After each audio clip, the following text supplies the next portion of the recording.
Welcome, everyone, to another episode of Wednesday Night Live. On tonight's show, we've got the Kloud Kween. She was a brand ambassador for multiple brands and eventually had her own e-liquid, Sarah Suppresso by 50 Shades of Custard. Also was a full-time DJ for Vape Radio and Hangout Radio with her husband and Nathan Rogers, a.k.a. Captain Nasty. Welcome to the show, Kloud Kween. Everybody say hello. Come on, guys. Wake up, boys. Wake up. I'm awake. Thank you for having me. I appreciate it. Yeah. Tim is going to tap his papers and bring us the latest news and advocacy. Oh, come on, Tim. That was the weak wave before the tap. I'm not going to pre-tap. I'm not going to tap too early. I tapped that. We don't like premature tapping. I tapped that. Wait, where's the rim shot? I'm laughing because I'm doing those poll questions for another show, and sex is one of the topics. And so when you said pre-tap, I just couldn't stop laughing. Well, now we know where John's mind is for the rest of the show. Everyone, go ahead and innuendo the rest of the show. Just go ahead. Let it all hang out. Yeah. And Tom, are you going to bring us what's cheesing you off today? It's been a week, so yeah, I got some. Yeah, Tom's got it. And we got the poll question of the week. And let's see, what else we got here? Brian's late. Brian is late, so he's going to be fined $100. Well, no, it's excusable, so there's no fine. Oh, yeah, that's right. We're going to waive him. We're going to waive his fine. So we'll be nice. He has a doctor's note. He's got a doctor's note. Well, you know how them proctologists can get. Hey, he's not that old. Oh, wait, they did change the age limit. Now you have to go in a little earlier. So let's not waste any time and start this show and say hello to our team. Brian is not here, so we can't say hello to Brian. So let's say hello to Tom and see what kind of week Tom has been having.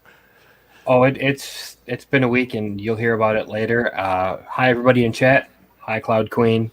Yeah. And yes, Mallory, the show did get prettier. It gets prettier every time there's a woman on the show. That's right. That's right.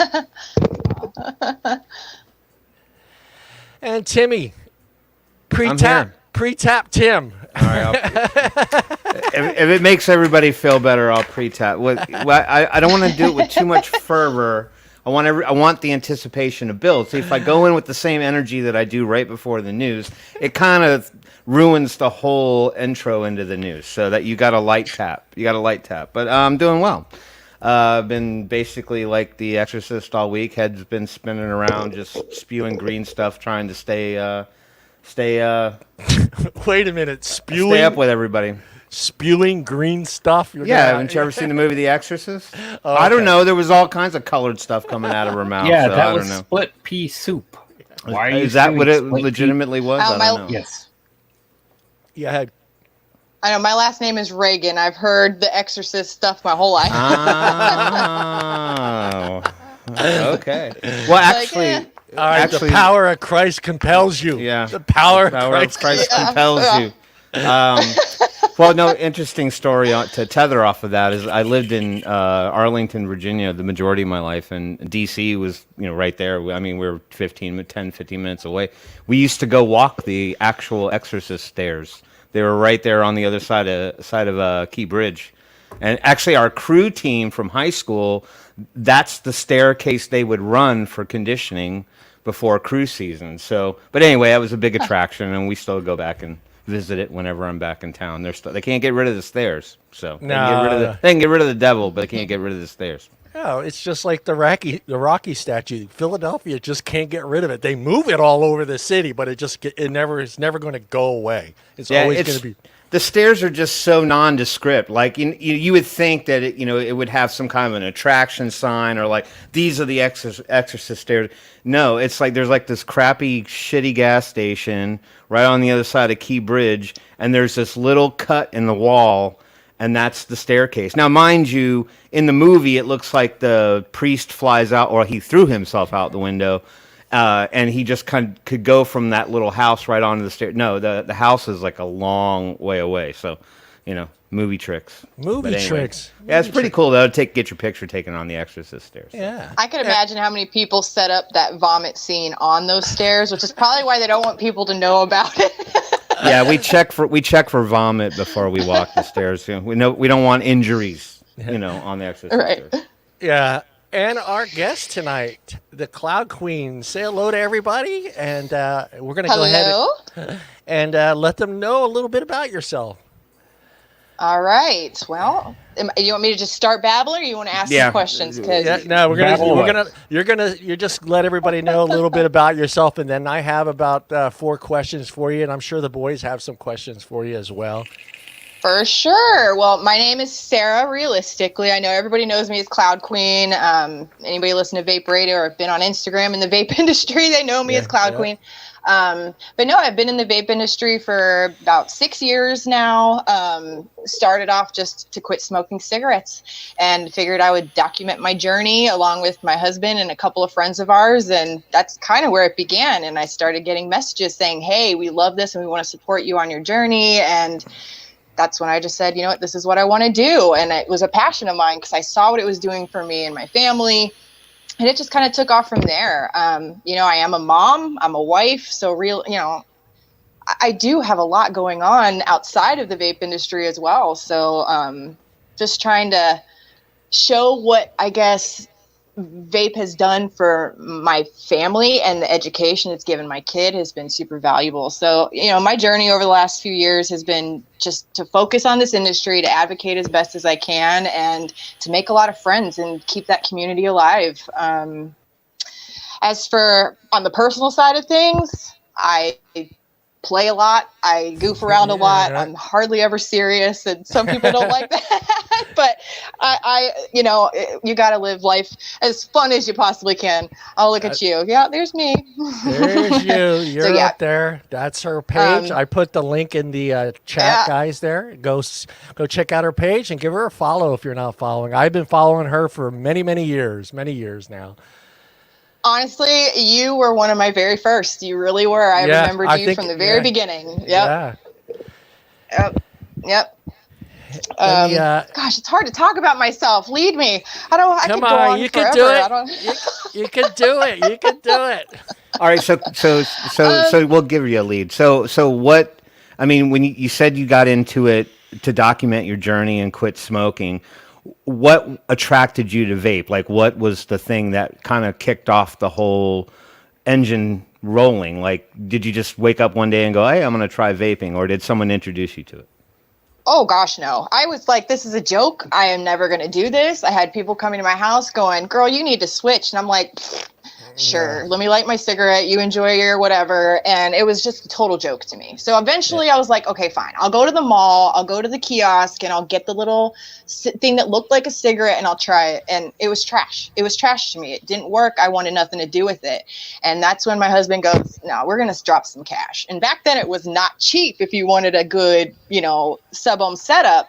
So yeah, we spent some money and I thought to myself, well, if I just dropped a few hundred on something, I'd be an idiot to go spend $5 on some smoke. So that was kind of I'm going to go ahead and do this. And God, what was it? It was a Fruit Loops flavor, fruit cereal. We won't get too, Everybody starts with cereal. And it I don't know what it was, but that was it. And I just enjoyed it. It was like it became that hobby where I'm like, okay, cool. I can do different mods and get different skins for this. It was like, more of a toy, and I could decorate I had fun with it. And then, as I started making friends in the industry, it was just like, all right, let's see how far we can go. So I just started but like I said, to document my journey, it was to hold myself accountable. I knew I could put that picture up and I knew what date I had stopped. This was the day I bought my mod, and I wanted to track that. And so I was, taking pictures of myself, and a few of our friends even was like, let's create a page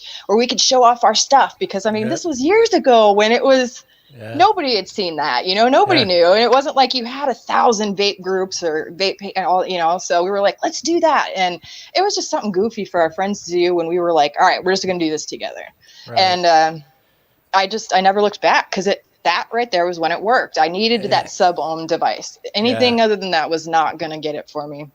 Yeah. Yep. Well, both of us have been brand ambassadors on IG. So I'm sure just like me, your IG page probably didn't start as a vape page. I'm sure. Oh, no. Your first one, because mine went from taking pictures of coffee and some other stuff, and all of a sudden I got introduced to vaping and I made that transition. So when did you realize you needed to change your IG page? Right away. Right away. Only just because, and I know this is going to go into like my childhood background a bunch. Not a lot of people know I was raised in church. My father was a pastor. I was the worship leader on that stage. I traveled in churches. I ministered my whole life. I mean, literally from like 4 years old up until high school graduation, really, when I moved away and was going to go do my own thing. But being raised in the church and having a pastor father, smoking cigarettes wasn't even something he knew about. I snuck that so good. My family never knew, ever. Other than the way I smelled, which, of course, I blamed on other people. But, you blame it on your buddies. But, yeah, so right away I was like, I I can't let them know that I'm quitting smoking. So that's kind of where it was. So I was like, they can't know I did that. Yep. So it was pretty instantaneous on that one. It was for same for me. You know, I just had this thing with, I love espresso. So I always did pictures of coffee cups and that I had in my collection. I thought it was kind of a different thing to do on IG. And then all of a sudden I started vaping and I was like, okay, these two things work great together. Coffee and vape. And back then we were either, like you, vaping cereal flavors or some sort of dessert flavor. So those work so well with coffee. And then all of a sudden it was just like, hey, would you like to represent us? And I'm like, seriously?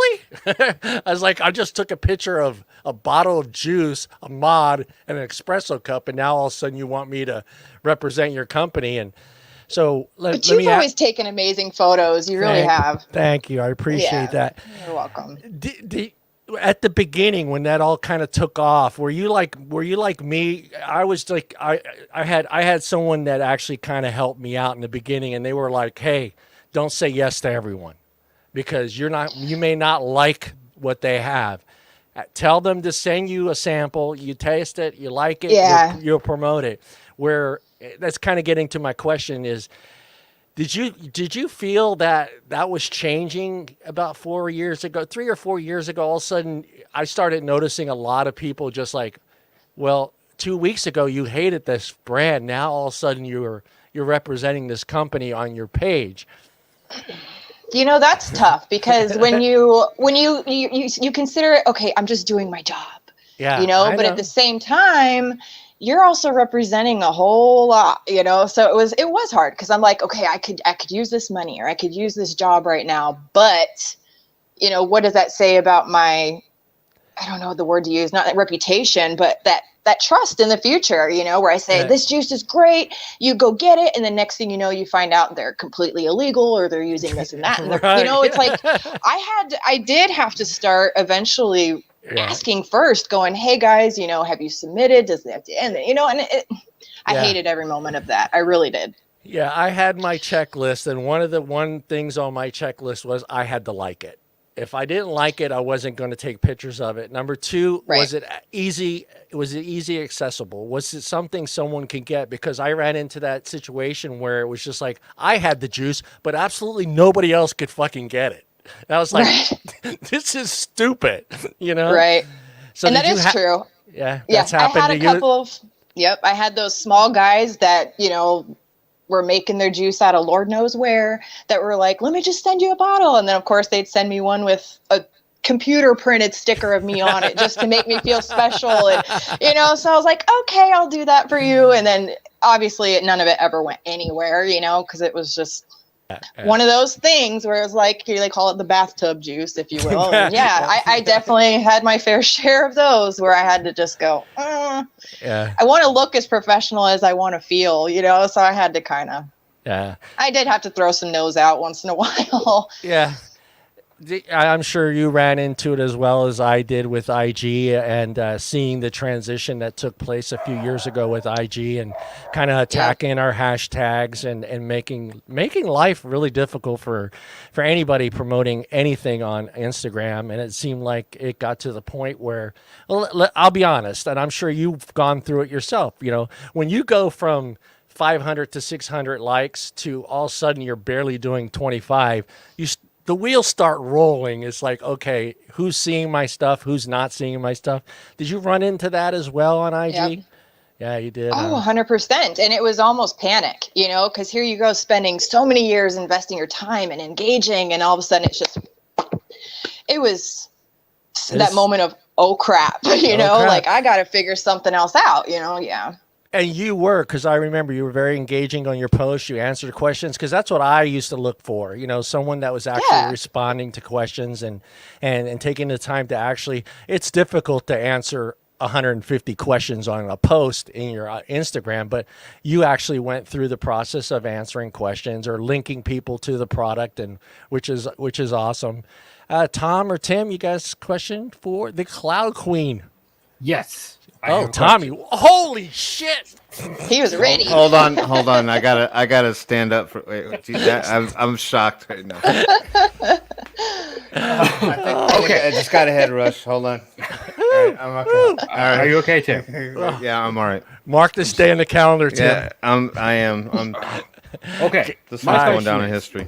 With you being a wife and a mom and all that, how do you find the time for everything you need to get done in a day? I don't. I really don't. It's hard. I'll tell you. Most of my job gets done during the school year. Summer break is hard.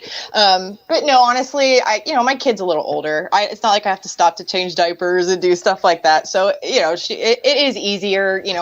I started when she was a little more capable of taking care of herself in ways, but, it is a juggle. Luckily for the last several years, I've been managing a vape shop. So it was I was able to double dip in my job, and I was able to, promote for it. So it was easier, Nice.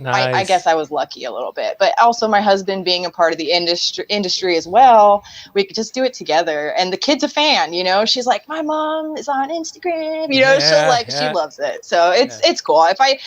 If I tell the kid, hey, I got to take 2 pictures today, she's like, okay. She does understand, and we've very well educated her, so she knows. And it isn't too, in my personal situation, it's not been too difficult. I've got to support a family. I'm sure that does make it easier. Yeah, it's got to be weird. I'm gonna explain a situation that happened to me, and I'm sure this has happened to you. But I live in Modesto. It's a small town. Maybe I think we're like 150,000 people. But I was in the emergency room at 2:00 in the mornings. One of my grandkids had gotten hurt, and I was going into the emergency room with my daughter, and somebody was coming out, and he goes, "Fucking smile, King," and I'm like, oh my gosh, what the fuck? Has that happened to you in your town? Have you been walking around and somebody goes up and all of a sudden goes, "Hey, it's fucking Kloud Kween"? It has. It was actually really funny. I was have you heard of Absolute Vapor? They do have some products. They come out of Colorado. They're pretty local, but they've been around. But anyway, I was in one of their shops, and they actually manufactured their own juice in store back then. And they had this little window. It was like just this tiny little box window. They would ring a bell and your juice would be ready. They'd put it in the little window. And I remember I was there, and people kept putting their head through the little hole going, "It's Kloud Kween." And they were all like looking their little head through the hole, and I'm just sitting there like, this is so strange, because that was the very first time. But then I remember going to a Cottonmouth Kings concert, just a Cottonmouth Kings, totally, weed, but totally not vape related. And this girl goes, "Are you Kloud Kween?" And I'm like, how did this spread like that? So that was pretty cool. But yeah, it's happened a couple of times. It's a little weird at first, for sure. It's weird when it doesn't happen at a vape shop, where you assume people are going to kind of run into you, know who you are, you're there, But yeah, it was the weirdest thing. It was like 2:00 in the morning, and he's like, "Hey, Smile King 40," and I'm like, "Whoa, wait a minute! Nobody in Modesto is supposed to know who the hell I am." That means you're doing a good job. You're getting your reach. Yeah. So that leads me to a question then. So, I mean, I never got into the vape industry in that way. I mean, I was just a user, consumer advocate, whatever you want to call it. I didn't really get tapped into any of this until like the last, couple years being in the ZampleBox family. And I still wouldn't even consider myself any type of influencer, even relevant to this show. I mean, this is just something we do as a community thing, as as sort of a vape family kind of thing. So it's, we're not pushing products and things like that here. But my question would be, because I'm looking back in those days. So, I mean, I'm like 8 years vaping or something like that, I think, right about now. John and I probably, well, he's been doing it longer. But being that you got into the influencer element of vaping ad hominem, however that works out, how did you differentiate and define yourself when it felt like for such a long time there was an ocean of those people, like just a massive saturation of people who would maybe consider themselves influencers, that being reviewers, vape models, and people who endorse products? How did you define yourself so that you stayed different or separate so that you could shine? Honestly, I noticed that copying people was not working. When you're new, you're like, okay, I got to do what she's doing because that's what, look at the followers. So what she's doing must be what you got to do. So here I am trying to mimic that stuff. And let's be honest, in the beginning, the vape models weren't closed. They were walking around in bras and putting the bottles between their boobs and doing all those things. It was bad. It was bad. And listen, I know you've been a follower of mine for a long time. I did go that route a little bit, and it didn't last long. It did not last long because I was like, I don't feel good about myself doing this. First of all, I'm a mom, I'm a wife. My husband didn't appreciate it, so it was like, let's be true to ourselves here. Like, who am I trying to impress? Am I trying to impress somebody or am I trying to save someone's life? That's where I was at in that, where I'm like, okay, I need to try to impress people because it's only disappointing myself. Here I go to all the effort to make this flashy video, buy the pretty lingerie and do the makeup to get nothing from it, to really, because it was, like you said, so washed out at that point. So I was like, you know what, screw it, I'm done. And I did take a break for a while. I had to kind of figure out my new path, and that's when really Vape Radio came along, and I was like, cool, now I don't have to necessarily be a face, I can be a voice. And then it made it a lot easier. You want to talk a little bit about what you guys do, or talk radio? So Vape Radio has been around for a couple of, I guess it's, with the COVID thing, it's been around, for a few years, but it did come to a halt when, the PMTA things hit. A lot of companies were going, we can't necessarily support the radio anymore because, we did survive off of the sponsorships and the support from the other, companies in the industry. And we didn't blame them one bit. Like, yeah, we need to keep this industry alive. You do that. And it kind of just dissolved at that point. But here we are, a year later of not being on the air going, okay, we've got to come back here and bring this culture back. So we're trying to work on bringing that back to life a little bit because that was such a good part of our culture. And what Vape Radio was the soundtrack to your vape shop. So if somebody's walking into a vape store, they're constantly hearing good music. They're hearing advocacy. They're hearing advertisements for juice companies, listening to people talk about their experiences from vape. And, it was just something fun and something for all those, okay, you've got the TBL guys hating on the Purge guys, hating on this, and, all that. But the Vape Radio was that one place they could all just be, and so that's kind of where we were like, okay, this is perfect for us because, Captain Nasty and we supported TVL for a long time, and then we're going, hold on, why are we getting yelled at by these guys because we use this mod? We're going to talk. So that one neutral location was kind of what we wanted for everybody to go, okay, this is the place where we don't fight. This is the place where we all talk about what vape's done for us, and it's just been a lot of fun. Rodman, I don't know if you're familiar with him. He's a big influence in the industry. He's going around hosting the NVE events, and so that was something that we did just to kind of be the MC and the voice for the industry. Really, that was the whole point. Yeah. You guys touch on different topics on there as well, right? You guys are talking about Delta 8 and all the other industry. When we were on the air, well, I guess I skipped something there because when Vape Radio went off, we did start Hangout Radio, and Hangout was completely non-vape related at all. Okay. So because we're thinking, well, if vape is going to get smashed so hard, we still want to give people a place to advertise, but if Google's going to red flag the word vape, we better change that real quick. So we did change it to Hangout Radio and tried to grab a new audience, and that's where we were able to start talking about other things and other topics and things like that. We tried to stay away from politics and all of that stuff just to keep it more of a lighthearted escapism sort of place. But Yeah. It's hard to keep politics out of anything vape related anymore. I mean, obviously we talked about, the vape stuff, but we weren't going to go talking about like elections and, messes like that. So, yeah. Yeah, I was going to say. I mean, how is this coming from me? I'm echoing like a. We have an echo. You too, buddy. I'll try to kill it. I don't know where it's coming from. How about now? No, it's still there. All right, I'm going to stop talking and fix my echo. Hey, Tim, go fix your echo. I'll go fix my echo. It might be. Let's see. Are you off? No, we still have an echo. Yeah. I don't want to kill. I don't want to enter dead air. But it's hard to hear myself twice. It's pretty strong. I'm not watching the show live or anything. I'll leave. I'll be honest. I don't hear an echo on my side. John and I Maybe are getting slightly. it. Oh. Yeah. Let me see. I hear it too. I'll be right back. All right. Yeah, we'll take turns signing off and then coming back in. Yeah, we'll figure out where it's coming from. This never happened before. Oh, it kind of faded away since Tim left. It's back. Tommy, you have a personal. You always have a personal question. Go ahead. How did you and your husband get your nicknames? Oh my gosh. Okay, so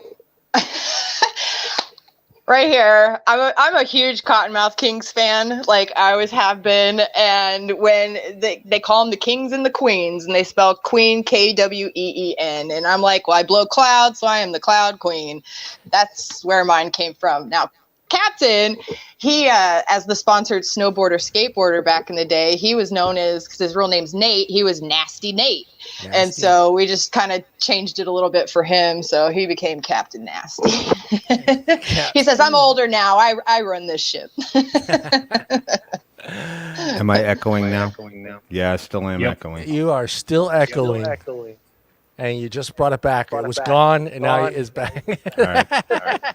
Be patient with me, children. I'll be back. Yeah, we can't have the news. We can't have the news echoing. Let me come back in, make sure it wasn't me. Let me see here. I had a list of questions for you. All right. I kind of talked on this, but you kind of touched on this. Looking back on IG, I saw a lot of shady. Oh, it's still echoing. God damn it! I hate. Let me try this again. As far as who's back? Tom's back. Well, this is weird. It's never happened before. Looking back on IG, I saw a lot of shady stuff going on. Some of the brands so far, who they were using to represent their companies.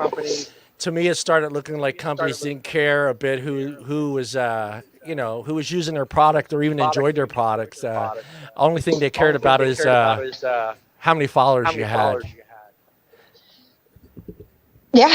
And that was so true, because I remember when I first started, I would actually get people that said, oh, you don't have enough followers, or when you get up to 10K, hit me back, because I was trying, and yeah, I wasn't good enough until I hit that level, but yeah, it is unfortunate, because really, would you rather have somebody with 30,000 followers? I'll talk for myself, 30,000 followers, and maybe only 2% of those people see your content? Or would you rather have somebody with 500 followers that all 500 people are going to see that content? To me, that's more valuable. Yeah. And that's more of a real life person. Yeah. Yeah, that's the thing. They had those apps. I am going to try to sign off and come back on. Tom, please entertain Kloud Kween. I'm going to jump right off and come back in. Okay, I'll do my best. All right. I'm still getting an echo too.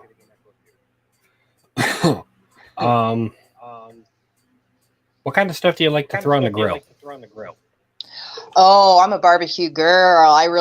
First of all, I'm a big steak eater, but you don't even have to grill it. Just rare, straight off the cow is fine with me. But no, I love grilling. definitely some good pulled pork. I would like to do a pig roast. That would be like a pretty fun summer night, honestly. It would, no, I'm a but it'd be sucker for lot of work. barbecue. A lot of work. I got family from Alabama and Tennessee. We like our barbecue.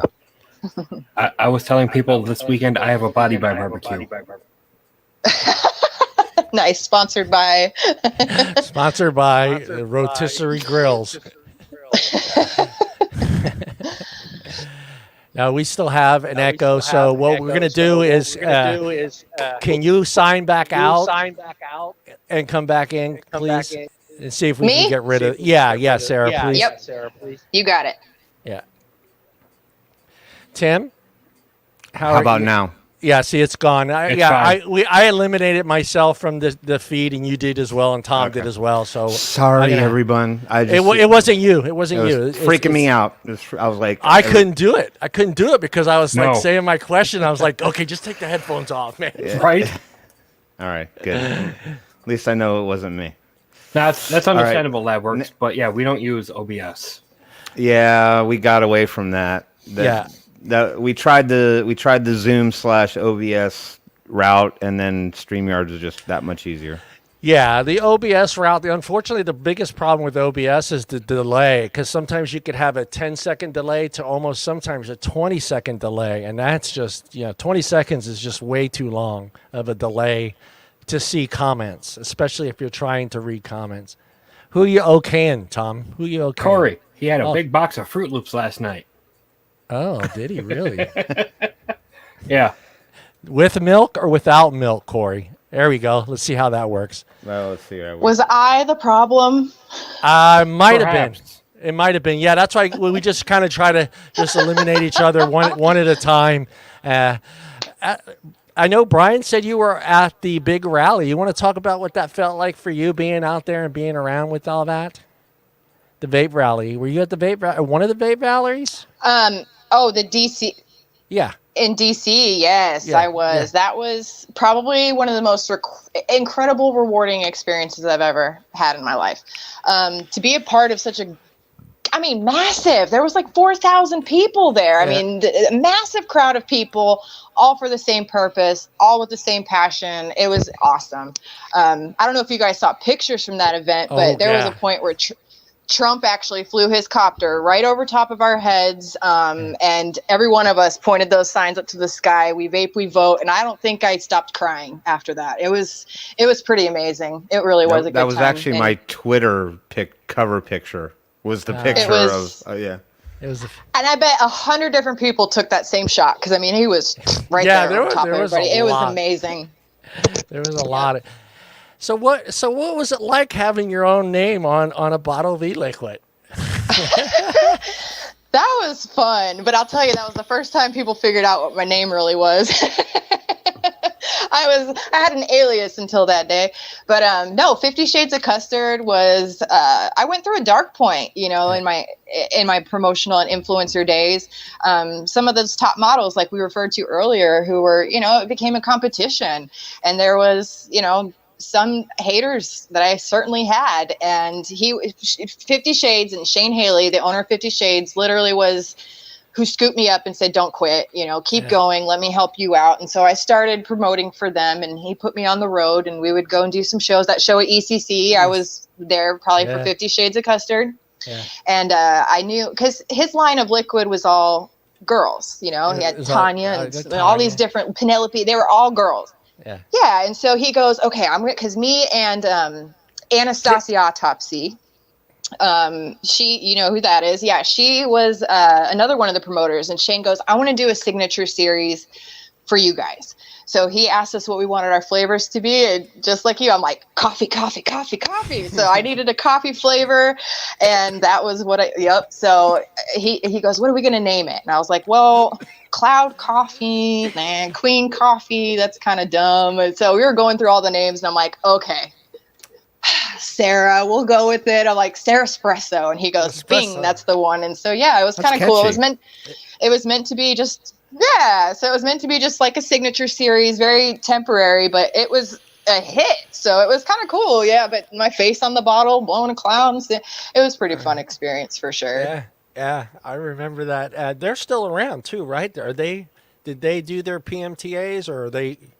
I saw you dip You your head know, down. There is sad. I know there's sad stories for everyone. it's Yeah. yeah.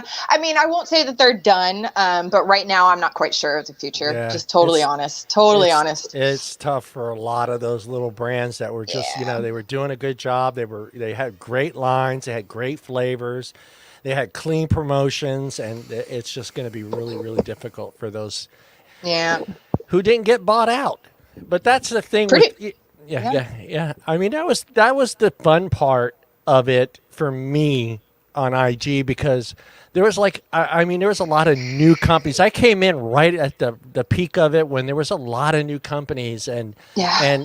and I remember meeting Joe and Wes from Barista, and they were nobodies, and he sent me this bottle of juice, and that was the salted caramel macchiato. And when I hit that for the first time, I was sold. I was just like, I actually have that in. I bought that a couple weeks ago. That flavor is great.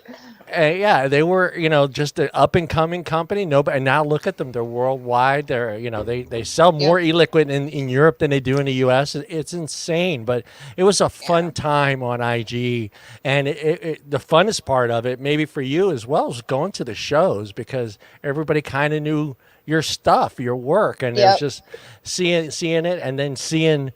The best part for me, and I'm sure as you, is just seeing how these little companies just all of a sudden became these, you don't want to say it was all you, but it was a big deal. It just felt good to see. It was. Yeah, you want to applaud the little guy and tell him to keep going, and then you've got something so dumb, just stop it. I mean, I don't know. I don't want to call it dumb, because there's always a method and a reason to the madness, I guess. But man, oh man, watching these people their hearts were torn out. I mean, truly their hearts were torn out. And watching that happen was just, damn, that was rough. It was, but they grew quick. They grew quick. Did you run into it as well? I don't know I'm trying to think on your page, but you did some hardware stuff too, on your page. So kind of curious, pull up the mod you're holding right now. What is your go-to mod? Let's see it. Right now, this is my all-day carry. There it is. I'm obsessed. It's a little mismatched, but that's okay. I have the Aegis Max, but I love my U-Well tanks all day long. But this is my Valerian 2 and my Aegis Max. I'm clumsy though. This thing will probably tip over a few times, so the Aegis was kind of what I needed. That's the funny thing, because I get that a lot when you brought up the mismatch thing, because everyone's like, dude, your pictures are always matchy, and then they look at what I'm holding in my hand, and it's always mismatched, and they're like, dude, I go, well, this one works great with this mod, this tank works, it's funny, but as far as what is your favorite? Well, you guys can come up with questions too. But I was just going to make a statement. I was going to say it's sort of funny to me because I'm sitting here with a Vapor SO PX80 swag, right? Okay, I got a shit ton of stuff behind me on that wall. That's like RDAs, RTAs, PWM mods, and all this other stuff. It's so interesting to me to see like the longtime vapor people, like, people that have been in the game for a while, how we'll just like latch on to like one of the easy peasy lemon squeezy devices. And then that's our favorite for a while when we have literally everything at our fingertips. So when she showed the Aegis mod, I was like, okay, yeah, it's like, and trust me, it's not because we get lazy. We're not lazy people. It's just, I don't know. It's like poutine or something. You just find this little comfort device that just kind of like it just handles you for a while. I just find it funny that we've run the gamut. So it wasn't a question; it was a statement. It was just funny when she held it up. I'm like, I get it. Well, when you get sent all the kits, you're like, okay, this tank's supposed to go with this mod, and then you hear it, you're like, let me try it with this one. You end up playing around a little bit, Frankenstein in your own thing, and then you're like, that's what customization. I mean, that's one of the things vape is awesome about, is you can truly customize your experience. Yeah, that's the thing. I think that's what makes it very successful for a lot of us, is we get to to jump into that collection part, and then we start buying RDAs, we start buying RTAs, and we start buying tanks, and then it was the weirdest thing, and probably for you, is when they started introducing colors to everything, because everything was always chrome or black. Chrome or black, and then all of a sudden it's just like, ooh, look at that. No, purple was like the big thing, which is weird how purple became like the color that brought us all together, men and women. Right. It was just like, gotta have purple. I was like, guys would write on my thing, when's purple coming out? I'm like, seriously? What is it with you guys in purple, man? Like, it's got to be purple and neon and greens, and it was kind of cool when that, because it just made it fun to get that other art. Even though you had that dead rabbit, you still wanted the blue one. You still wanted the red one. You still, you know what I mean? You had to make it match your purse or your outfit, like. Yeah, and how smart me. How smart was China in the beginning and thinking to themselves, oh, we could sell the caps alone, but let's just sell the whole RDA and not offer the cap by itself, because that makes sense. So I literally knew one guy that had like 10 different dead rabbit RDAs, and because he had to have every color, and I was just like thinking to myself, boy, they got you, man. Yeah, but didn't you have like one of every dot mod? I do, but if the green one was the green one, I got the green one. That's the way it was, But I didn't need to go and say I want every one of these in every color. I didn't do that. I had the gold one. I was happy with that's the one I wanted, the gold one. But I think that's kind of helped us with our transition from smoking to vaping, is because we got to find that device that worked for us, and then all of a sudden we had an opportunity to start learning how to build and start personalizing our vapes to our own personalities, our colors. And you mentioned it earlier, the skins. I wish that would come back, because that was fun. Honestly. Well, it's like everyone wants a new cell phone case or, whatever. It's the same. Yeah, everyone gets excited about that. And I don't know. I think it adds another layer of sort of like the win to it all, right? Because I mean, if you break down vaping to, basically what it's supposed to be about, and that's tobacco harm reduction, and then finding that right combination, whether it be flavor and device or tank or whatever those combinations end up being, the moment that you can then start personalizing it to your lifestyle. I mean, because it's a lifestyle for all of us really in the end, but when you can start personalizing it a little bit more, then it really sort of becomes like a personal win. You know what I mean? Like then you kind of own it, and I think that's just another element to it. So I just hope with all this change and everything that's coming that it doesn't completely crush innovation or development and stuff like that. And I fear the same thing because and I do fear the same thing, honestly, personally, because everyone talks about, oh, you don't want to be child appealing, you put too many trinkets there, and they're going to change their skin. You don't want to make it fun, because if it's fun, then the kids are going to want it. And it's like, hold on, I need fun. Like you haven't met me, I do want to be able to do. I don't want a boring black thing in my, it's just. I want some skin. I want a different color. It's you want to hopefully change that it up. part doesn't get victimized for sure. Because it got to the point. Well, there was a couple companies that kind of stuck to adult stuff with their skins, but then there was a few battery wrap companies that I wanted to really slap in the face. It was just like, come on, guys. Do we need Rick and Morty? Do we need Rick and Morty on our batteries? Do we need Family Guy and all this other stuff on there? It got a little bit out of hand. But the skins, I missed it. I mean, like you had one. I think we probably all had the original Wismec RX 200. That was like the skin device. It was just like there were skins for that thing everywhere. It's like, and you could get it and make it look like wood. You can make it, change. I had the wood skin. The wood skin. Yeah, I miss those, and it's fun now. A lot of this stuff, and well, I'm sure you can like that device Tim has. That would be a great little device to have skins for that. Yeah, well, no, I mean, I would have liked it I mean, well, you can't really do much with the carbon fiber side because Right. that's where the screen's stealth screen. behind. But it'd be kind of cool if then you could start getting like replaceable leather padding, you know, and with patterns or stitchings or whatever, and just change those based on how you want to, you know, rock for the day or whatever. That's right. Yeah. If you had a black shirt on, you wanted a black mod. You know, if you had a Well, have you seen what people are doing with the Aegis mods now, though? no. What do Tom they- knows what I'm talking about. Where people take like the juice bottle labels and then they put them where the leather thing is. Hold up your Aegis real quick. Yeah, they take like the juice bottle artwork and then they put that over like the black leather and they get it down inside the little. I'll find a picture of somebody that did it with the twist pink punch or whatever. Yeah. They take the Well, this little silver thing just comes right off. Yeah, I they mean, take that off. They take that off and they put like a sticker or something under it so it there's covers just little that leather. screws. And you put Yeah, that and then back you can on. kind of put your own design in there, whatever. Yeah, I'll find a picture of it. Oh, so Now I got an idea. yeah. Oh, I see. I see what you're saying. So they're just peeling the label off the 60 ml bottle, putting it Yeah. on there, and then just cutting the edges off of it. Yeah, Or but you can random use sticker. whatever you want, though. Like Yeah. you could Yeah. go get a bolt of material, or maybe she's got something that's for the vape radio or whatever. That's like a logo or something that you can put that under it, and then you kind of even customize it to you. You know what I mean? You don't have to like wait around for somebody to get creative enough to start making those things. Yeah.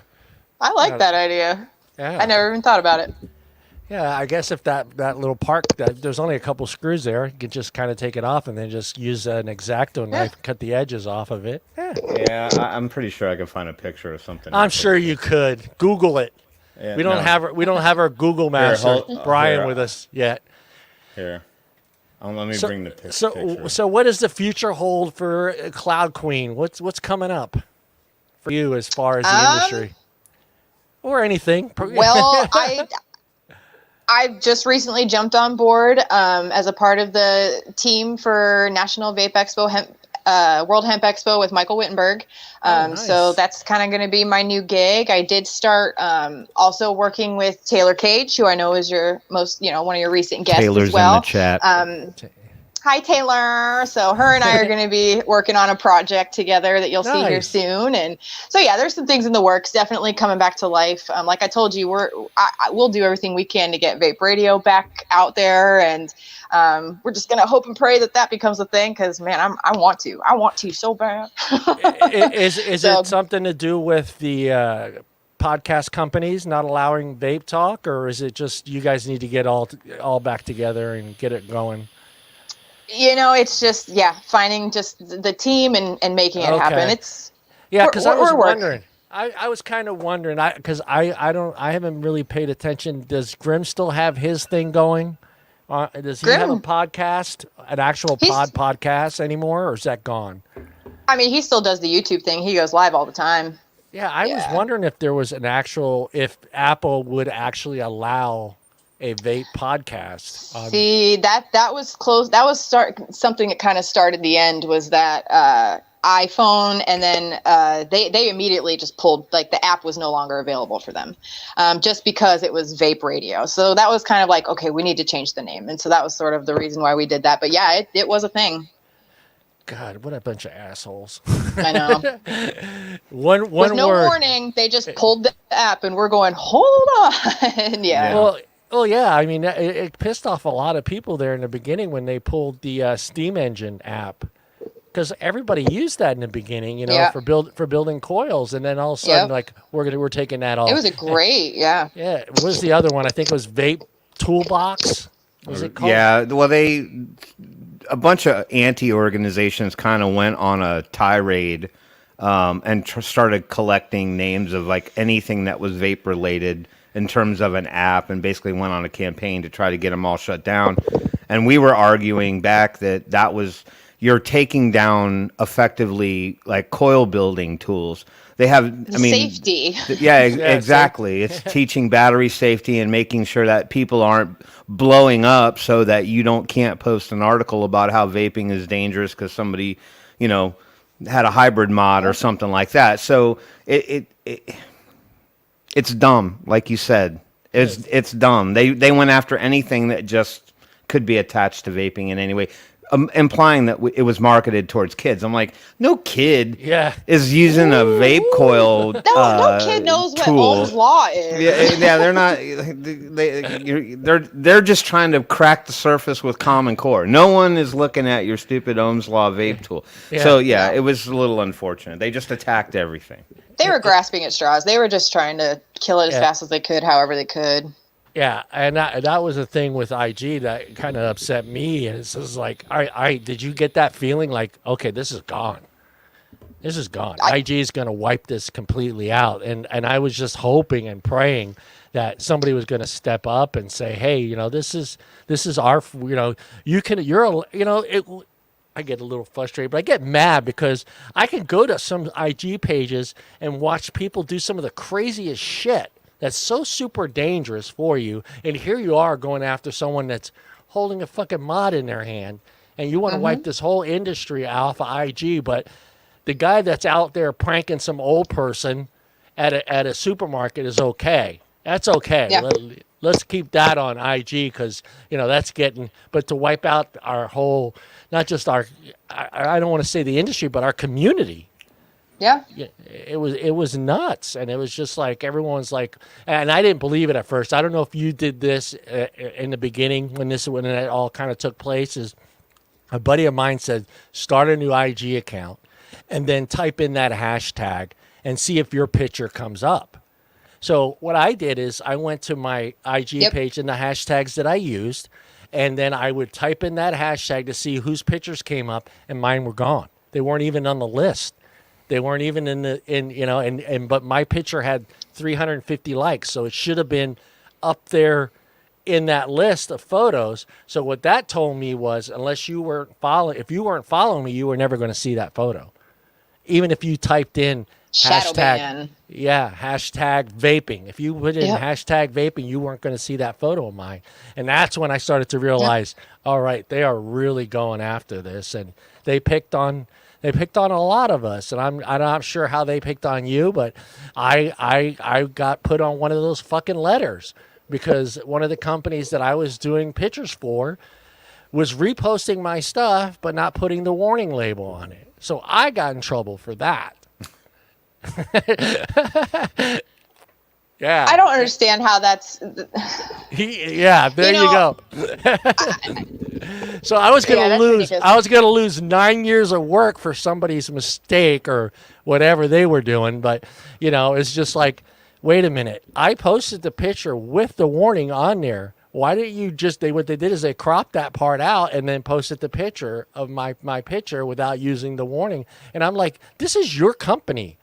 You're the one that should be using that label. I really don't have to use it, but technically in a way I had to use it because I was actually taking the picture for them. So, but it got kind of scary. I was like, okay, I'm done. And I kind of just let my page kind of go away for like, I don't know, 3 or 4 months. I just didn't really care. I was just like, I don't care. Well, I didn't know you're going, I don't know what to do, like, am I going to get shut down? That was kind of my main concern was like, listen, I could stop posting and then just kind of see how this holds off and then I don't lose everything, or you keep on going and just hope for the best. And honestly, I was the one that was trying to find those loopholes where I'm like, okay, maybe if I hashtag vape, but I spell it backwards, and if I do 2 photos and one of them's a swipe over and then the warning label's there, like I was constantly trying to find ways to like not muck up my page. You know what I mean? I didn't want it to look bad. You did the 2 photo swipe over. I tried that one too. It didn't work. It didn't work. I'll tell you though, I never once got a letter. I never got reprimanded. I never got put on like timeout, 30-day bans, nothing like that. I never ever did. I think I was lucky, but I laid low. I think I laid low enough, and I wasn't growing at that time, so they weren't really messing with me so much, because I did say I got to stop for a while because I was afraid the whole thing was just going to disappear. Well, I didn't want to be part of some stupid lawsuit. That's what I was like. Okay, I don't want to be part of this. I know, because like I was kind of willing to be a martyr a little bit, going, Yeah. take me down. And I'm still gonna do what I have to do, I guess. But Yeah. in the end of the day, I was like, it's only Instagram. I'll find another way, So Yeah. that's kind of where. Yeah. Well, I was on the FDA's radar and on the list. So I was scared as fuck. I was like, wait a minute. All of a sudden I started getting DMs. Everybody's like, dude, you're on that list. That first letter that went out 2 years ago. We got 2 years ago. Crazy. The first, and it's Smile King right there. IG. I'm like, what are you guys talking about? Because you're on the FDA's radar list. So you're count on your IG page being gone. I'm like, dude, I only have like 11,000 followers. Why are they picking on me? There's plenty of people that they got 150,000 followers. I'm like, oh, you're on the list. And I was like, okay, well, I went and got a lawyer, and I showed him what was going on, and he kind of laughed. He goes, seriously? And I go, yeah. And he goes, well, let me find out what's going on. So he found out for me what was going on, and he let me know that it was the other company's fault because they weren't actually using the warning label, but tagging me in the photo. So knowing it's my photo. So it was just like, I was like, oh, okay. And I got a hold of that company, and I said, don't use my photos. Don't use my photos unless you put that warning label on there, because otherwise, they're going to come after me. And I don't even own the company. And that's what I thought. I was like, screw you people. Give me a piece. Give me 10%. Right. Oh, Tommy, I know you got another question. No, Tim. I didn't at the moment. I was listening to the story.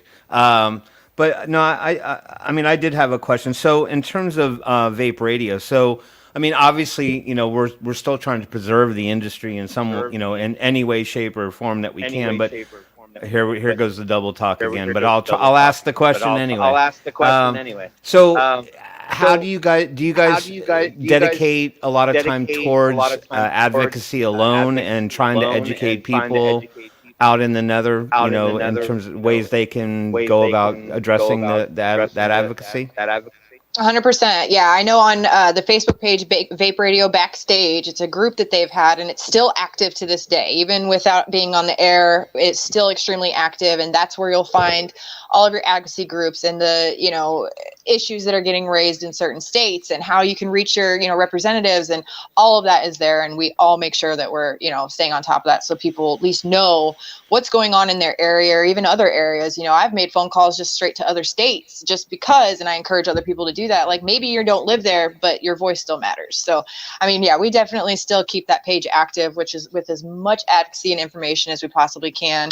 Not being on the air right now, we don't talk about it, but we definitely still have a forum there to keep people at least in the loop and educated and very aware on what's going on, and obviously open for questions. There's tons of people in that group who are, also professionals in the industry. So everyone's willing to share and talk and yeah. I will put the link to that page there, your website there. Let me put it in the chat there. There it is. Yep, and then we do blogs on there. It's been a little while, not much to really, talk about, but here we are getting back into the game. So you'll be seeing that become a lot more active with our, blogs and the things we're going to be up to for sure. So that calendar will be updated, and you'll see some things start to pop around now that things are coming back to life. Nathan's striking a pose there. He said. That actually was a photo that we submitted for the cover of Cannabis Nerd magazine in Canada. It's basically the Canadian High Times. They featured us in like a 4-page spread, and that was our cover shot for that. So he had to put on the model face. We got a hello from Carl there. Good old Carl. Carl's a good brother.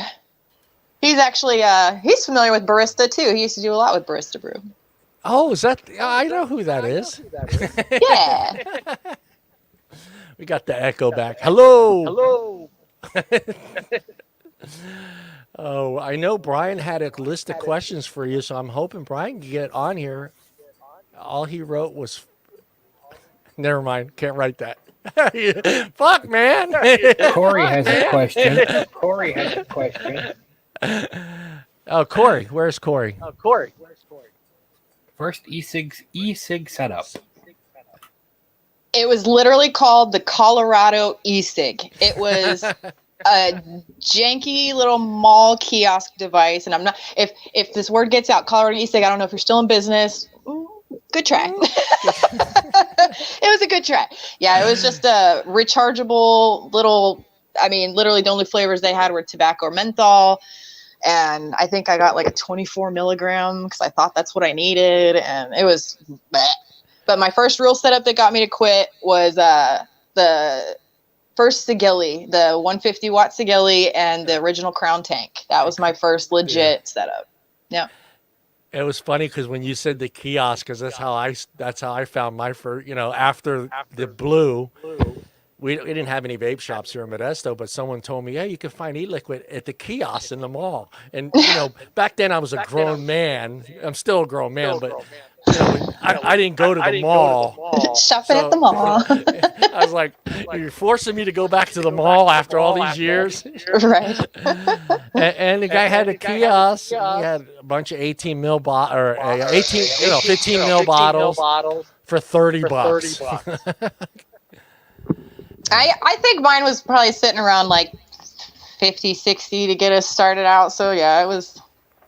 Yeah. I think it would probably be equivalent to what a Views would put out today. Is what I was probably trying to start on. That was not the one. I think we were all at around like 36, 24 or 36 when we first started in Freebase. Mm-hmm. Yeah. I mean, the devices couldn't really help you unless it was up in that range. Yep. I think she did tell you her first flavor. Her first big e-cigarette mod. She told you both of those. She hit you with both of them before you could even. All right, well, the flavor on the kiosk one was a menthol, and because I was a heavy menthol smoker, it was not a flavor. It was just straight menthol, and I don't consider that a flavor. That tastes like crap. But the actual flavored Freebase e-liquid, when I first started like really sub-ohming and getting in my big devices, was a fruit cereal, like a Fruit Loops flavor. Yeah, straight menthol. We talked about that. Was it last week's show or the week before about menthol? Was there ever a menthol, just straight menthol, no flavor out there? Well, I think the blues had something like that. Yeah. All right, we're getting that echoes. Is it echoing? Yeah. You're going to have to sign back off and come back on again. Okay. No problem. I have to take my headphones off. I can't hear myself twice. It drives me. Is it gone? Yeah, it's gone. Well, yeah. I wonder what that is. That's the weirdest thing I've ever experienced. Yeah, it's coming back from her phone. So it's okay. Yeah, because I can't. The way I have my mixer set up now is not connected to my headphones. Aren't connected to the mixer anymore. They're connected to my PC. So I should never have an echo anymore. So are we better? Testing 1 2 3. Yes, we're better. Yes. Sorry, guys. Daniel, that's okay. That's okay. Daniel, they're listening. I want to know what a toothpaste flavor is. Somebody said they just got a toothpaste flavor. Who got a toothpaste juice? Modern Vapor. What exactly is what was it called? Crest? Crest? Daniel would like to know. Cavity creep. Was it called Cavity Creeps? Daniel would like to know what your favorite KMK song is. Oh, yeah. Oh, my gosh. Put her on that the was spot. so hard. I know. Oh, my gosh. Probably Proud to be a Stoner. That's always been my anthem, to be honest with you. Proud to be a stoner. That's just me. Yeah. Oh, Corey. Way to go, Corey. Yeah, see, that's it. We win those battles one at a time. One at a time, man. That's why I tell everybody, if you got an extra device laying around, just clean it, get it all nice and ready, have an extra bottle of e-liquid with you, and if you run into that buddy, just hand it to him, man. I'm at the point, I'm getting rid of a lot of my shit. I don't need it all, and to me, I'm just going to start handing it off to people. It's just, it's ridiculous. It's just sitting there. When we talked about this before. I used the same fucking mod, I don't know now, for like 3 years. And it's, I might switch the RDA from time to time, but that stuff is just sitting here. And it's just, to me, I'm starting to feel stupid because I look over and it's just like, what is it really doing? Just sitting there. Yeah, that's how I got my sister to quit. She's like, I don't want to spend the money. And then I said, just look in this room I have. Just pick what you want and let's go. Just go and call me tomorrow. Yeah. You probably still have it in the box too, huh?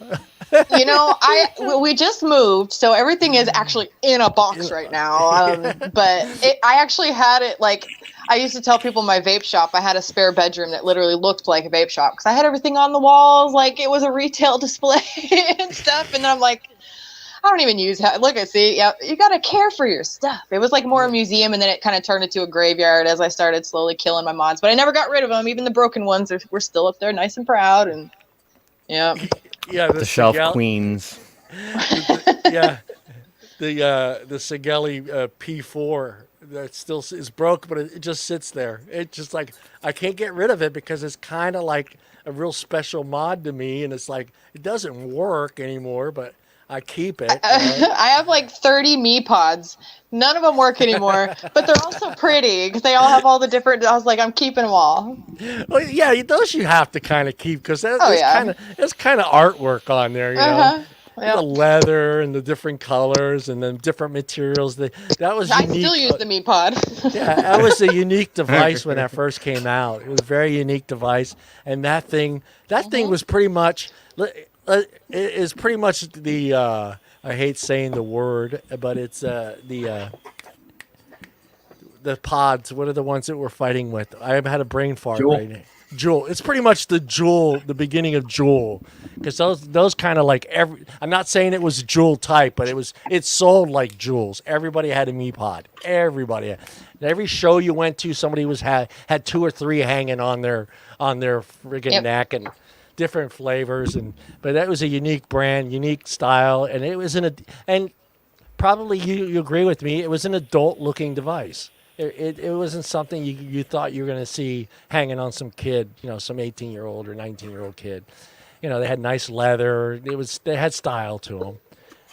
See, but I think that's the irony in it, right? Because we all still have a bit of a kid just built into us automatically. I mean, I'm not trying to be, joking about that, but I'm saying is like, we're still, we still like, kid-esque kind of things, things that kind of have a youthful feel and vibe to them. They don't always have to look regal and old and martini, you know what I mean?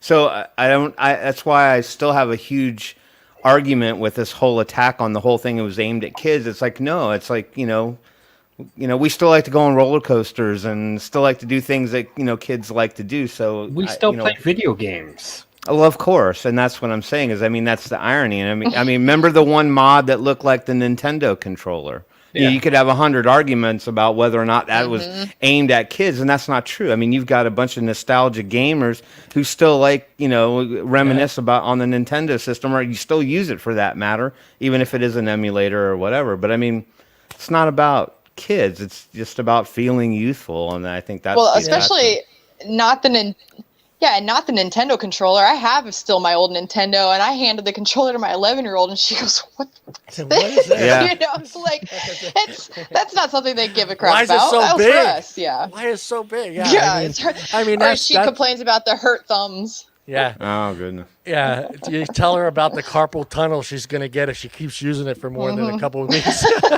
Right. Just gonna walk around like this all day long.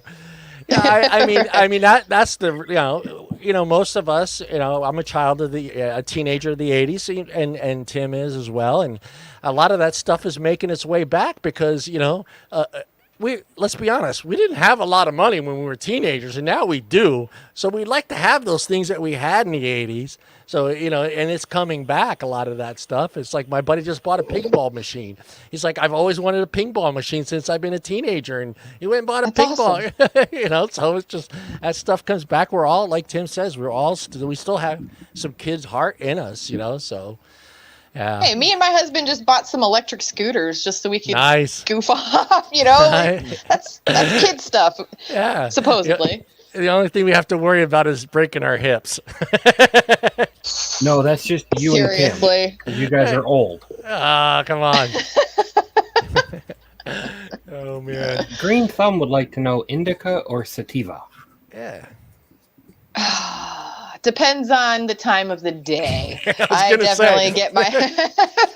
It does. No, I weed's weed to me, honestly. But no, at night we definitely like our indicas. It helps me, settle down, go to sleep. But yeah, it depends on the time of the day. I do know my difference. Yeah, I did on another show last week. We talked about just the market, how that market has taken off, and who's buying stuff in that market. And when I was doing that research, I was really, really blown away by the numbers, and just seeing my age group as one of the highest in that industry as far as who's buying that product, and people over 50, or I forget what the margin was, but it was way past what I thought the 18 to 21-year-old was. That was really shocking. I mean, we just left Colorado, so that's where we've been for the last 11, 12 years, at least for me. And watching the legalization happen, seeing everybody vote, and then you're thinking, well, this couldn't be all just kids. Like, this was a sweep, and there's not that many 18, 19-year-olds in Colorado, so you're thinking, okay, how did this go through? And then you go to one of those dispensaries, and it was like, I talk about my parents, and my dad being the pastor and everything. And I really, he's opened his mind because of that very thing. I said, Dad, we go to a dispensary and you see somebody who looks like a little old lady who just left church go walking up in there. I mean, literally businessmen in suits and ties. I mean, every age group, every type of person you could possibly imagine. So it's so stereotyped for really no reason, because there's a lot of age groups and types of people that use that. For sure. Yeah, I mean, because it's just like one of the other hosts said, we grew up on that. Tim and I, we're a generation that grew up with that product, and and now that is becoming to a point where we can actually walk into a dispensary and buy that stuff. But I was shocked at the 64% of 50-plus-year-olds buying all the edibles. That shocked me. That shocked me to see that number that high. I was like, okay, we've gotten to the point where we don't want to smoke it anymore. We just want to eat it. Just let us eat it and get it over with. That was funny, because that was how it was with my mom. She's like, I just don't want to smoke. Obviously, I don't want her smoking either, So I was like, okay, well, try this. And I gave her like a little Tootsie Roll thing one time, and she's spit her across the room. She goes, I'm chewing on a skunk fart. And I about died. Yeah. She was like, that's not for me. But man, she wouldn't smoke. She wanted the edible. Yeah. Well, since we're on that subject and kind of get your general perspective on that, but how much longer do you think how many years down the road do you think it is going to be eventually become something that's nationwide? I think it already is. I really do. I mean, there's so many people who are already gunning for this. They want it legalized in their state. Federally, I honestly don't know, but states are popping up. I mean, it seems like every year we've got a couple more that have joined that list. So I don't think it's going to take very long at all. I definitely don't. What did Modern Vapor right here? My dad is almost 60 in there. That's awesome. And you see that happening more in the older community too. And that's the unfortunate side of things, is that these people have finally fallen onto and discovered a product that's helped them get away from something that, they know is that harmful, and they're ecstatic about it. And now, politicians step in and take it away. And somebody made a comment earlier about how the people that are regulating this are a bunch of stuffy old suits that don't know anything about what's going on. You're right. I mean, you know what? They're not stupid people. Yeah. They probably even realize that in their own best judgment, this is not that big of a deal. But in order to stay in power and to entertain the lobbyists and stuff like that, they're doing it for show, and to maintain their rank, in government. So it's a lot of it's a big ruse anyway. I bet you once they shut that door and walk out, they're like, I don't give a damn what anybody does. You can vape if you want to. It's just kind of like the vape industry, though. It was all like, vape's not going anywhere. but it's just going to be on who's in control of it and who owns it and who's going to be making the money off of it. And, I think that's where this whole battle came into play. You've got the tobacco agreements, the settlements, all this stuff that's been going on. And they're going, okay, we're not going to let them take that cash from us because people are going to stop dying from cigarettes and we won't, get this agreement settlement that they, So, I mean, that was just, it's their cash grab. I mean, as soon as they figure out a way to start making it streamlined into the government's bank accounts, it's going to be legalized like crazy. Yeah. That's just my opinion. That's how it always works out. It's just them trying to figure out a way to tax it and make a profit from it. And the sad part is the people that were at the beginning of this industry, they're going to be out of it. They're just not going to be able to afford it. Just like the marijuana industry. I know, these guys that were growing it and had it, and they were selling it to distributors and the shops, whatever you call them, distilleries. A lot of those small time guys, they weren't making a huge living out of it, but it was something they were using it for extra cash or whatever. Those guys are gone because those guys can't afford to fork out $2.5 to $5 million to start up. So these guys are gone. That's the upsetting part that I get from the vaping industry, is because this was an industry that was started by some, bunch of guys in their kitchen, mixing VG and PG together, adding flavors, came out with a product. They were giving it away in the beginning to their friends and family. And all of a sudden somebody said, hey, you should produce this. You should make this. And all of a sudden it's a big label. And these are the guys that are going to be pushed out of it because they don't have, hundreds of thousands of dollars or millions of dollars to get it a ISO lab, to get the regulations, to pay lawyers, and all this stuff. And these guys are the guys that are fanned out of it, and it's sad. And I was kind of upset in the beginning, like 3 or 4 years ago, because you probably remember at 3 or 4, a lot of those guys sold out. They took the money and they ran, and I was pissed at those guys. But now, 3-4 years down the road, I'm thinking to myself, smart, because they were just going to get pushed out, and they maybe would have ended up with nothing. So at least they walked away with a few $1 million. They got their money and they went ahead and started doing something else. But if they would have waited 3 more years like today, they probably wouldn't have had the money for PMTA. They probably wouldn't have the money for labeling and lawyers and distributing. So, Kloud Kween. Oh, go ahead, Tom. I saw the finger. Mallory Gates would like to know, if you could say vaping for all, what would you give up so everyone can vape? Oh, that's Tim's question. I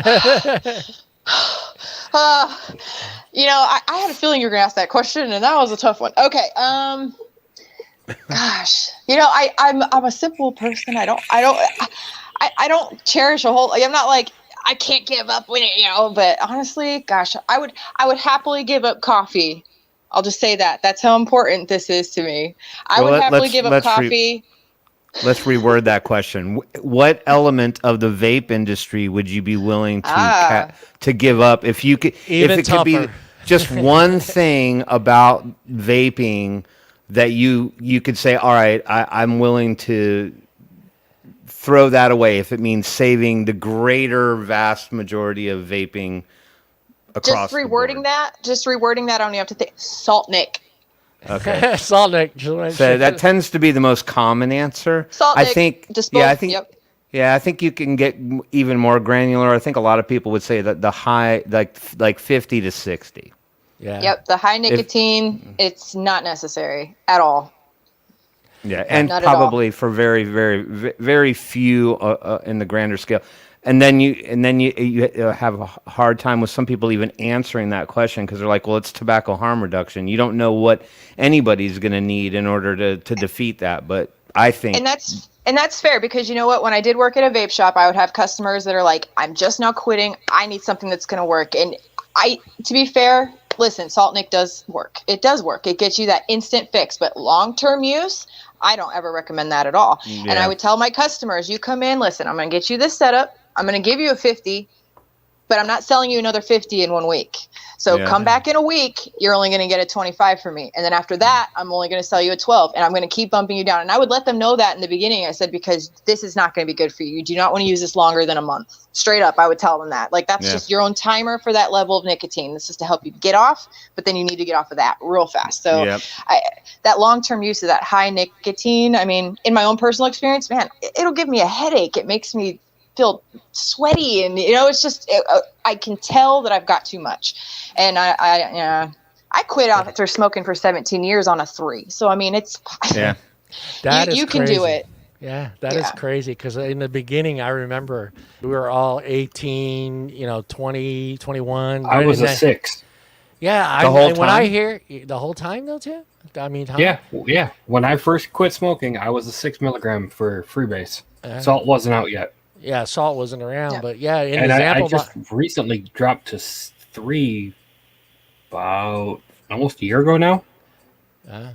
Hey, Captain Nasty, you got a question for Kloud Kween? What's for dinner? It's a valid question. That's what I was going to say. That was the next question coming. He's going to say, I'm tired. Are you ready for bed yet?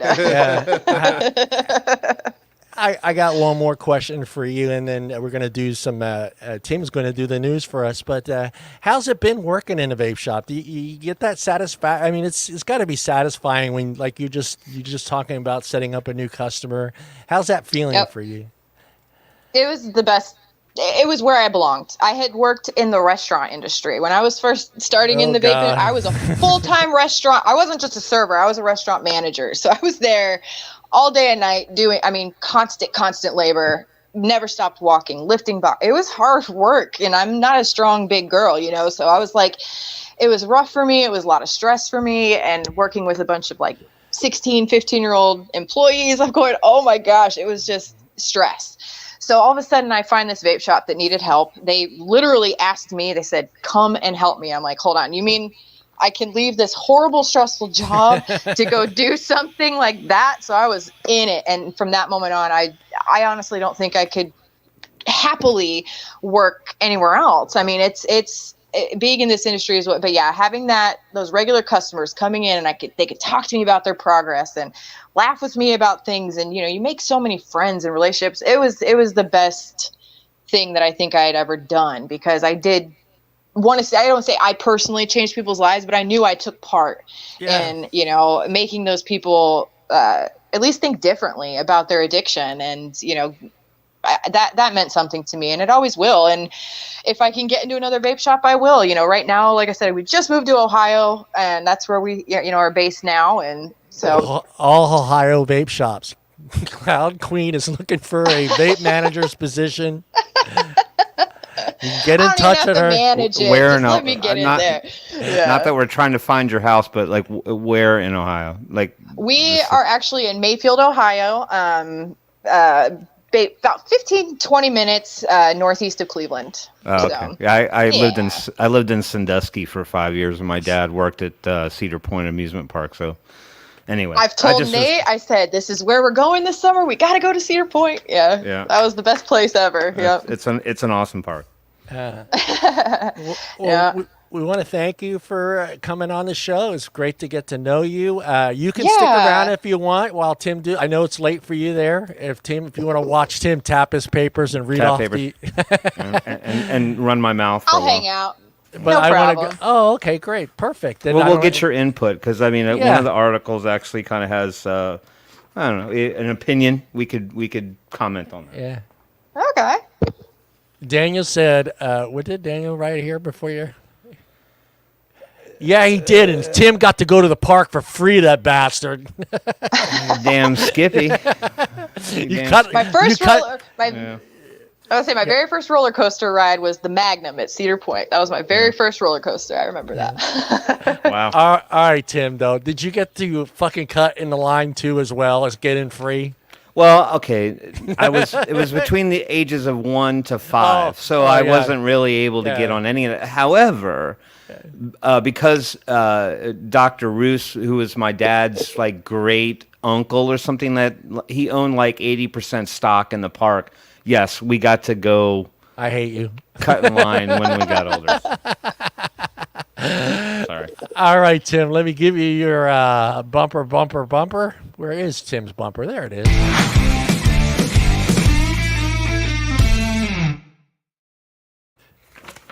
There it is. I'm waiting for my cue. Actually, I had a brilliant idea, and I'll address that at the end of the news. But there's your tap, tap, tap. People actually are catching on. It's kind of becoming a tagline now. People are like, tap, like, see, look, tap, tap, tap, tap. I kind of feel like Asmongold, in his World of Warcraft things. Like, he's got all those little catch lines. Anyhow, we're going to do the customary 3 articles tonight, as per usual. We got 2 basic articles, and then I got an advocacy one for everybody at the end. So, call to action has been issued for people to take part in some advocacy. So let's talk about the 2 articles that I have on tap for today.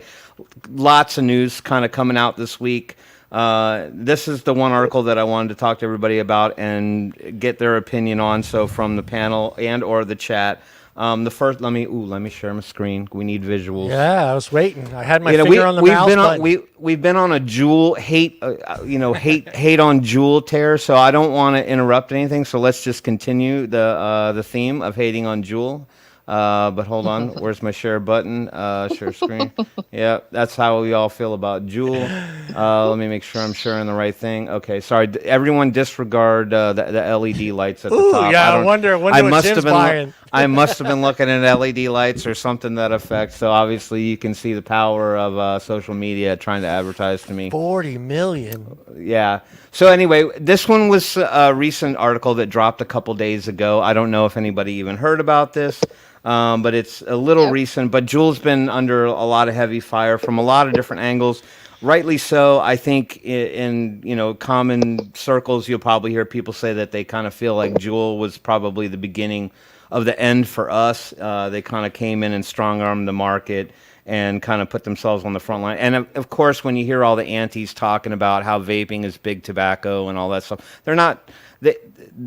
We get butthurt because we're not part of big tobacco. I mean, when you talk about Juul and Altria and all that stuff, Juul is big tobacco, being that they're 35% owned by Altria. But anyway, this is the first of a lot of different lawsuits that Juul is getting ready to face.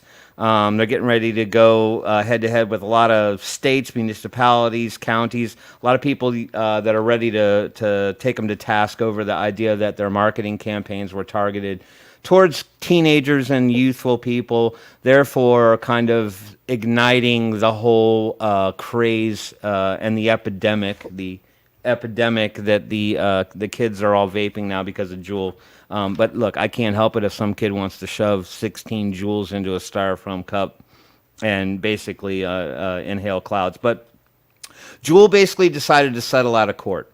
They agreed to pay the state of North Carolina $40 million in an outright settlement to basically get them off their back so that they wouldn't go in front of a trial jury, which I'm sure had that happened, it was going to cost a lot of people a lot more money in the long run.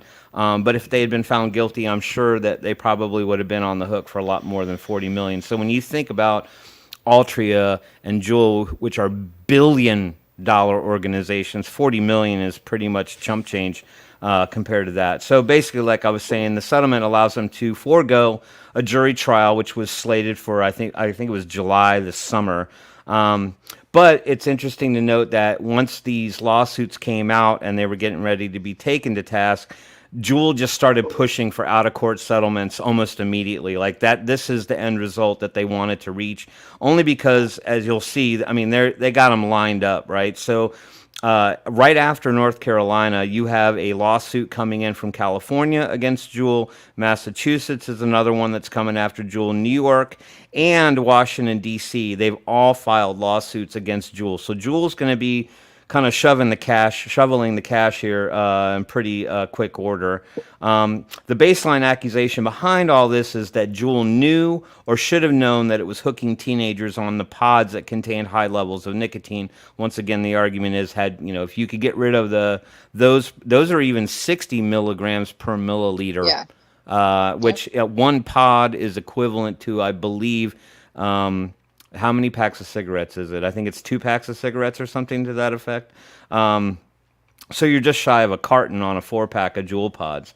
So, and to follow up on that, there's almost 2,000 other cases or lawsuits filed against Juul under the same premise. Now, these aren't states specifically, but these are filed by cities, counties, school districts, and other plaintiffs in federal courts that have been combined into a multi-district litigation overseen by a singular federal judge. I'm going to guess, without them saying the actual words, that's something more likened to a class action lawsuit. So basically, they're bringing a bunch of different parties in who all have a dog in the fight, and whatever they settle on, I'm sure that's going to be a multi-million-dollar settlement. All of these, Juul's going to lose, right? Juul's just going to try to stay away from going into the court systems itself. The reason why they want these settlements and to settle out of court is because basically it gets Juul off the hook from having to admit any guilt in the matter. They don't have to say that they acknowledge that their marketing campaigns were aimed at teenagers, but a lot of people might see this differently. So the question will come at the end. So apparently, for over a year now, 39 attorney generals from both the Republican and the Democratic side of the aisle had been investigating Juul's marketing and sales practices. So AGs were ready to climb up their buttholes and really ream them a good one. And I already mentioned that it basically... So I wanted to read the statement that's in this article that falls a little bit lower, somewhere down in here. All right, so basically... I wanted to read what Juul's statement was on the matter and what their stance is at this point, right? Because obviously they don't want to admit any guilt, but they want to try to save a little face. So Juul's statement from Joshua Rafael, I don't know who he is. He's just a spokesperson in the organization. He said, "This settlement is consistent with our ongoing effort to reset our company and its relationship with our stakeholders as we continue to combat underage usage and advance the opportunity for harm reduction for adult smokers." So they're trying to be the wolf in sheep's clothing here, right? So I mean, it's kind of basically a bailout statement. They're trying to save the face of the organization. They don't want to disappear off the face of the product market landscape. They still want to be able to sell their products. Obviously, they've been cut back a little bit by being forced to remove all of the flavors effectively from the market. I think they're down to tobacco, menthol. I think they can still have menthol. I think mint was wiped out as well. So they don't have a whole lot as far, but they, it's a cash cow for them because they kind of rule that C-store marketplace. I don't know what their actual market share is overall in the vapor industry. However, they want that placement in the C-stores because, and this is the THR argument that I would make, the people that say, well, all milligram levels are all some form of THR, but the average person who's probably looking to get off of smoking is not going to walk into a vape shop. That's probably not the first place they're going to end up because they don't really understand those places. They're a little foreign. They don't talk the talk. They don't walk the walk. Could be intimidating. They're going to walk into a C-store. It's going to be a happenstance thing. They're going to be standing there in line to get that next pack of cigarettes, and they see that Juul on the J-hook. And they're like, you know what? I heard about these. I heard it's a safer way of getting my nicotine delivery, and I'd like to get off the smoking for the kids or, for my kids or my family or whatever. That's where they're going to buy it. And the person behind the counter is not going to have any expertise in vaping or anything like that. They're not going to know how to advise. They don't want to lose that placement, what's the word I'm looking for, product placement. So they're gonna try to look like the good guys here as much as they can. I was wondering. I mean, are they holding any of the I'm wondering if Juul is actually holding any of the responsibility towards the marketing company that did all that marketing for them in the beginning. I'd love to get. But they're the ones that signed off. They signed off. It's not like they were like, oh hey, wait, look, oh my God, guys, let's get into a big corporate meeting and go, I didn't know that we were going to make it look attractive to kids. We need to sue the marketing company that we hired to make us, billions and billions and billions. They knew exactly what they were doing when they did it. But this is just sort of the non-disclosure that they can get out and not actually admit to anything. And I think that they need to be on the firing line for things like that, because I don't think that the vapor industry at large. Yes, we had a few stupid things that came out, like the vape hoodie, and maybe we had some devices that maybe kind of appeal to kids. I think the e-liquid and the flavoring and the labeling around that may be your argument in the general vapor industry. The open tank systems and the e-liquid sold independently, certain vendors kind of tried to make it attractive or make it look appealing, like it was relevant to Starburst or something else that kind of, was you could relate to, like, oh, what's it going to taste like? Oh shit, Starburst. Okay, I want to get that. I got to get that. And then the kids, fall in line on stuff like that. So I don't think you're going to see Juul go after the marketing company. But let me just add to the top. The other things that Juul is going to be responsible for because of the settlement. It's not that North Carolina just got $40 million, which is chump change, really. In the greater scheme of budgets, $40 million is nothing. So it says that the $40 million isn't even going to be paid in full up front. It's going to be stretched out over 6 years. So they're going to end up paying a little bit every year, and it, quote unquote, will be used to fund programs. Now get this. Here's where I think this is ridiculous, and I laugh at this. But the money is going to be used to fund programs that will help people quit e-cigarettes, prevent e-cigarette addiction, and research e-cigarettes in general. Yeah. They ain't going to spend that money on any of that stupid stuff. Luxury we have the research. We can give it to them. Exactly. That's what I'm saying. We got plenty of it. The settlement also requires Juul to sell its products from behind the counter in North Carolina. Last time I checked, I don't think Juul is on the front side of the counter, but I could be wrong. I don't live in North Carolina. I'm just slightly south of there. And use third-party age verification for online sales. Kind of figured you already did that. It also commits Juul to the following. This was also interesting. So watch out, Juul's undercover boss. It also commits Juul to sending mystery shoppers into stores to see if they can purchase underage. It also bans the company from using models younger than 35 years of age in any advertisements. As well, no advertisements are permitted to be posted near schools. Well, so all you aspiring Juul models that are in the chat tonight, if you're 35 or older, you can get in line and try to get that job. But to you youngins in there, you're just going to have to find some other vape. So I had a quick question, right? And I'll move on to the next article. Does anybody here, chat included, you guys are welcome to chime in, but panels right here, we can get immediate response. Do you think that by Juul just sort of quickly settling like that they're admitting to their own guilt by just taking the out-of-court settlement? Do you think that they're basically, without saying, tell me you're guilty, without telling me you're guilty? Yeah, I think they're doing that. I think they're doing that, and they're also probably trying to save on some lawyer fees. And you don't know what the outcome is going to be if it goes to court. It could triple or double that $40 million easily.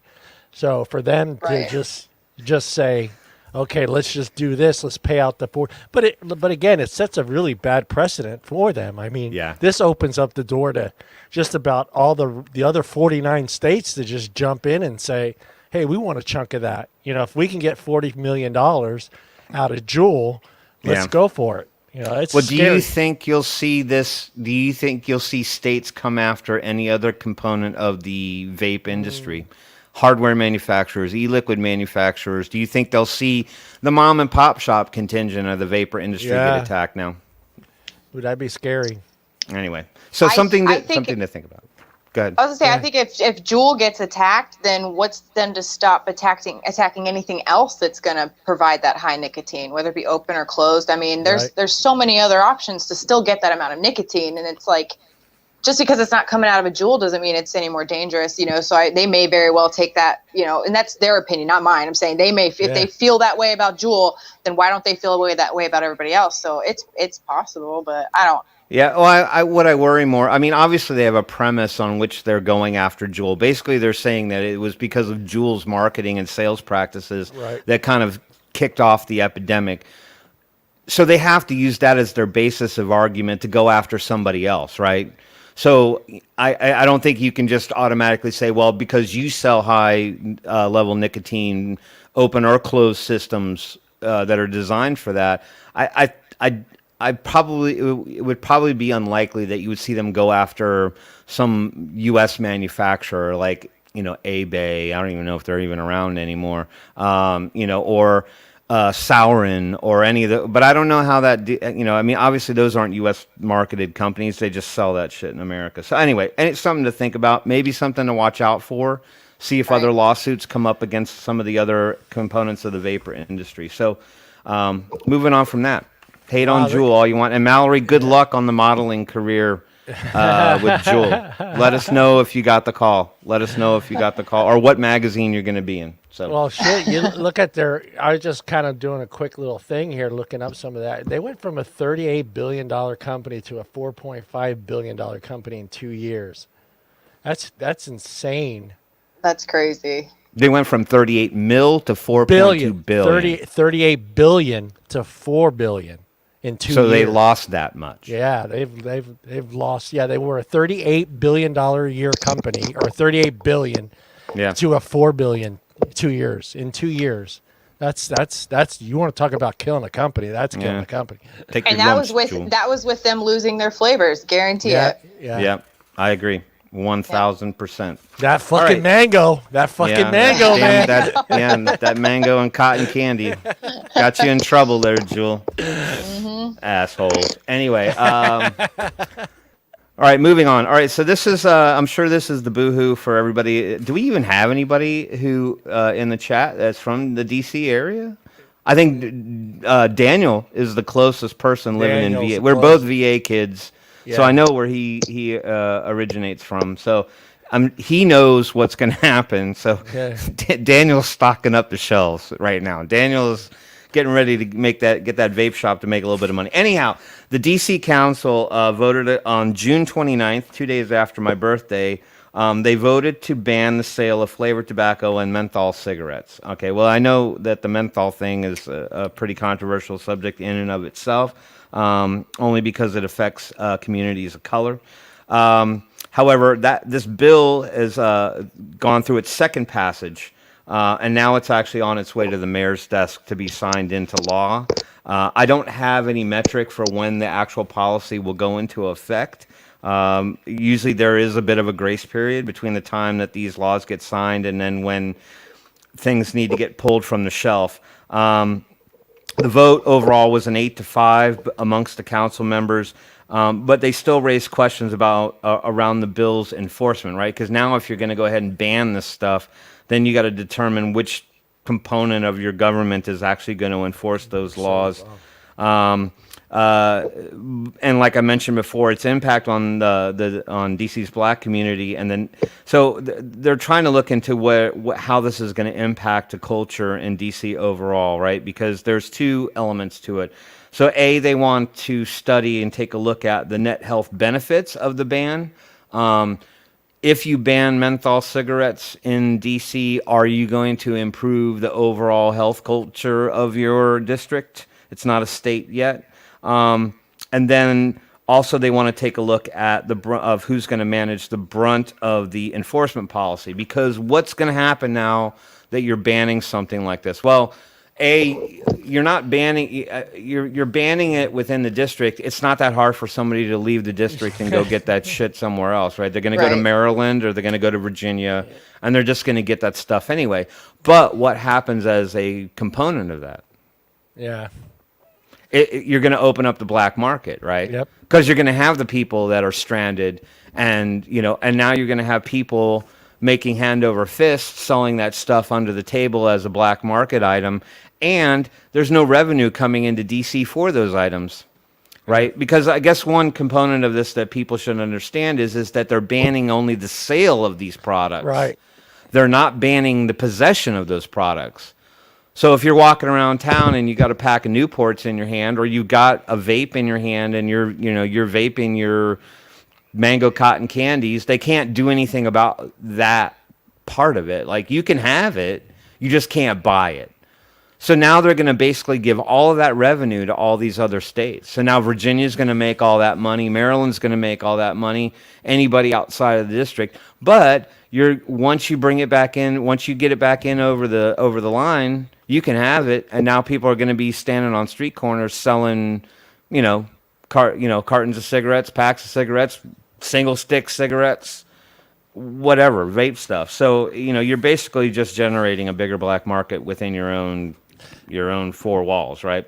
Yeah. Right. Hey, hold on, Tim. Nick Orlando, we got rid of Brian. Kloud Kween is our new co-host. Yeah, we got tired of Brian. Yeah, she shows up on time. She doesn't want to pay the fine, so we're going to keep her. No. Yeah. It's a hefty one. So the main point of contention among the council members was the inclusion of menthol cigarettes and the disproportionate effect of the cigarettes and the ban on the black community. Huge upgrade. Yes, I know, we thought so too. Right. So so I think one thing that people should understand, that when this bill started basically as a ban on flavored e-liquids and vape products only. And somewhere along the line, they threw in all the other bans. So it kind of jogged the whole idea about this. So interesting point is that Councilmember Robert White, who actually co-introduced the bill in January, he voted against this bill because he doesn't want the menthol cigarette ban to be a part of it. So he actually voted against the menthol cigarette ban, even though he co-authored the bill when it started, and all he cared about was getting rid of the flavored e-cigarettes. Yeah. But this bill has gone through many reiterations and re-scribings to the point where now it's included all flavored tobacco type products, including menthol cigarettes. So that means the cigarellos, that means the smokeless tobaccos, anything that's flavored in that regard. So menthol, dip, anything that... Yeah. Did they just include cigars, Tom? I mean, Tim? No, it's everything across the board. So I mean, anything that's everything. Yeah, that was what I said. The cigarellos and all that other stuff. And cigars. Now, I mean, obviously, you'll be able to sell the tobacco flavored things. So Marlboros and Pall Malls, anything that's not a menthol aimed cigarette will still be able to be sold behind the counter. It's just the menthol portion of it. A second council member, Council Chair Phil Mendelson, also voted against it for the same reasons. So people that were going to vote for it in the beginning are now voted against it because of the And don't you find it interesting? I mean, really, in the grander scheme of things, you got people who are ready to get rid of vaping, but now that they want to get rid of the cigarette piece of it, now they want to keep it there. That should tell you something. Yeah. Just standalone on its own. It has nothing to do with what culture likes menthol cigarettes. I smoked menthol cigarettes, okay?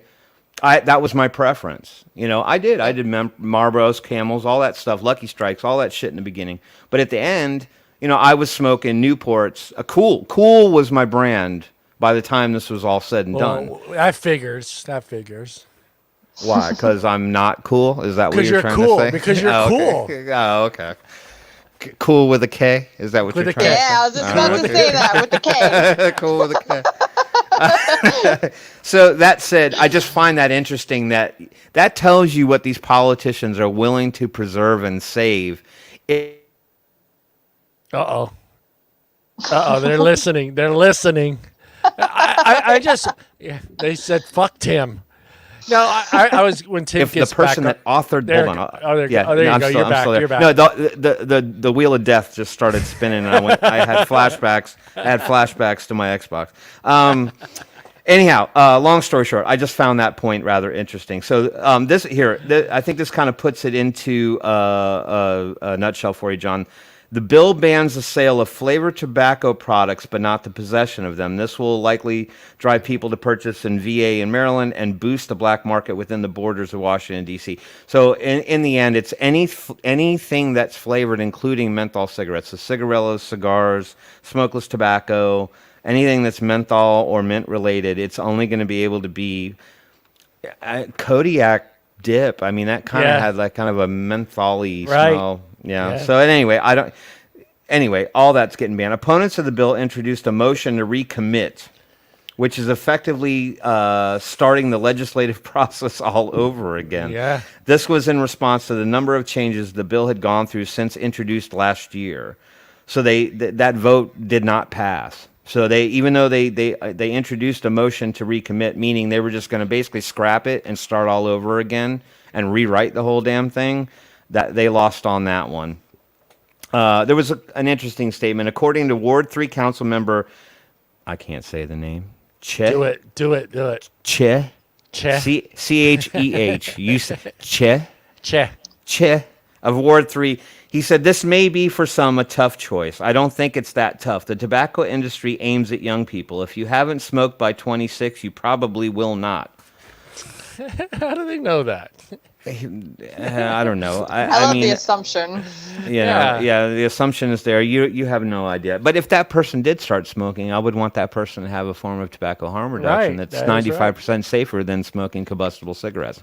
Yeah. Bang. Anyhow. What I do know are older people who tried to quit and have gone back to smoking at their older years. So what about them, Yep. Well, I think anywhere you install these flavor bans in general, it's going to be interesting to see what the next year will entail and how studies are done surrounding that. We had an article, I think a week or two ago, where in San Francisco, the youth smoking rates doubled since the flavor ban in San Francisco. So not a gateway at all.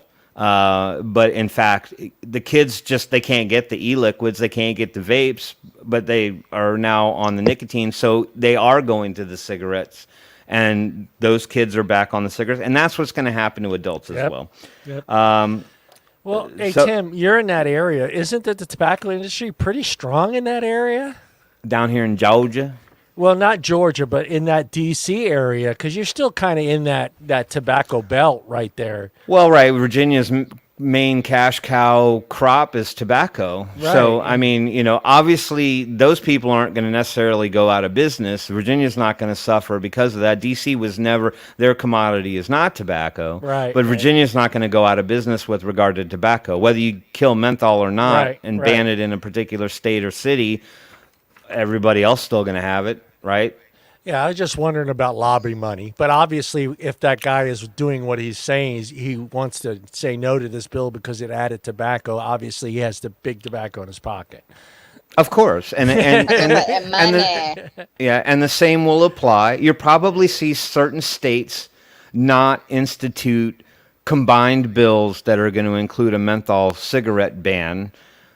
Because they want people buying cigarettes. They want people sick and addicted. So they're not going to they're going to protect it. Tobacco, weed, and moonshine. We party. Yeah, we party. Yeah, exactly. Yeah. Well, like I know in Colorado, we had, several of those bills that got, put forward for the flavored bans and whatnot. And when we were there, they would pass with flying colors, but attached to, or not pass, they would fall, like we would win, but attached to those bills would be a tax, So now, okay, we voted it. We want to keep flavors. We win. But with that vote of keep flavors, we also voted for, I think it's a 69% tax that'll be hit within the next few years. And none of us knew about that. We're like, wait, they're very sneaky in that way. It was in the fine print. Yeah, they'll get their money one way or another. Same person said that their quote, menthol makes tobacco go down easier. A spoonful of menthol makes the tobacco go down. That's a future coffee commercial right there. That was my. Anyhow, I thought you were going with Folger's theme song right there for a second, Tim. The best part of waking up is menthol in your cup. They said that's what provokes young people to try this. Half of high school students who smoke use menthol cigarettes in the district of DC, in the DC district. So, Anyhow, this is going to be interesting. It's going to be interesting to see what's going to happen in DC over the coming year. So let's move on to our advocacy one. And with respect to time. Let me put the CASA thing up. So this is for all you Arizona folks. Actually, this one's kind of interesting. So this is a House Bill 2682, which would implement a reasonable licensing scheme for vapor businesses in Arizona. The new regulations would formalize annual inspections and compliancy checks for vape shops and tobacco retailers and establish penalties for breaking the law. This bill would also make certain decisions about nicotine regulations, such as sales restrictions, taxation, and where products can be consumed a state-level matter. So that would probably mean like no vaping in the casinos, or things of that nature, or not in the parks or your apartments. Any public place, places you can't smoke, you can't vape as well. I don't know. This is a tough one because obviously there's certain things that I think most of us would agree to. Like, sure, yeah, like scan the vape shops, like go in and make sure they're not selling to kids, and if they are, fuck them, fine them, stuff like that. But in the same regard too, I don't know if I want my state, being responsible for nicotine regulation in the state. Like they can decide what can and can't be sold and things like that. So, I don't really know. One, Tim. I don't really know. I think it would probably behoove people to go click to CASA and then read this. Try to find out exactly maybe a little bit more about what that bill is all about, and then decide.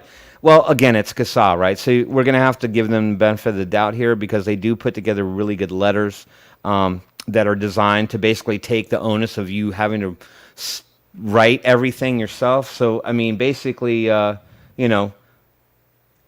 could probably just go with the form letter, and at least, we won't read the whole thing here. But residents only, right, Tim? I don't think it would limit you from doing. I mean, you can be an out-of-state person. Now, if this is a petition of any particular kind, those are going to have to be validated. And if you're not a resident of the state of Arizona, it's automatically null and void. But hey, what can it hurt to share your opinion? A voice is a voice, right? Yeah. So, I mean, head on over to CASA. You go to I'm sure, I don't know if it's on their national page, but this is for Arizona. So you could look up Nevada on the site, go to their call for action. Fill out the form. Look, it's 1, 2, 3, 4, 5, 6. Autofill. You don't even have to do squat. It'd take you a second. Leave the default letter. If you want to add, you got 1,600 more characters you can use if you want to use it, and then you hit send. Done. There's your advocacy contribution. You didn't even, you could probably do that before you go to bed. Yeah. Yep. It literally takes no time. No time, baby. No time at all. Thanks for your pop-up menus, CASA. Those were really crafty. I was like, how do I escape all of this? How do I get away with this? Move your mouse. Move your mouse. Move your mouse. All right, anyhow. But that's your advocacy for the evening, and consequently, your news. Can we do something for the about evening? Chat? What? Can we do something about chat? What happened? What happened? Look at it. Oh, I'll remove him. Hey, we always get one loser. No, it's a lot. I can't even see the chat. I want to know. It's. Oh, I see. There's two of them. There's just we got a bunch of spammers and and people in there. There's multiple. Yeah, they've got too much time on their hands, and that's fine. I think these are bots. Thank you for helping our algorithm. Keep commenting because it only helps this page better. So but we don't want those comments though. That's fine. No. Comment away. It helps the algorithm. It gets our page out there. Keep it coming, boys. We love you. Yeah, but we don't want to lose viewers over that sort of offensive stuff. Yeah, they have to listen to the content. Don't pay it, and it doesn't. I don't think the chat replay actually comes up on the replay itself. So no, but it makes it hard for us to see what the actual people in chat are talking about. Yeah, I can't do anything. It's just too fast now. Yeah, I don't know. We apologize to we apologize to the chat group. We don't know what bait hook got that over here, but that's the first time it's ever happened. Yeah. And let's see here. I can't do anything right now. Go into where it says up at the top of top chat, live chat, the 3 dots. Yeah. Click participants, and you can boot them out there. Yeah. Yeah, so that probably take a half an hour to kick. Yeah, everybody out. yeah. So I Anyhow. take the evening off, and this is what happens. Look, Really? see, Pretty much, yeah. yeah. I'm just gonna blame Seriously? Brian. Look what the This is storm what happens brought. when I'm not here. Yeah. Hi, Brian. Brian, Hello. welcome, Brian. How are you, Brian?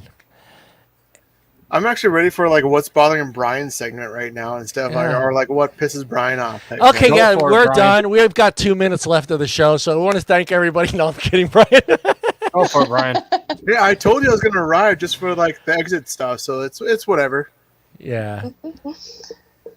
I don't. I can't do anything. Yeah, there. we're probably not going to be able to see too much from the regular chat at this Nope. point. Yeah. Yeah, we're just going to be overrun with it. So, Well, a lot of that stuff's actually gonna be taken out by Google. Itself, Yeah. or Yeah. YouTube. What do you mean? Make me with the filters on make there. me a moderator. I'll get rid of some of it. I can't do that.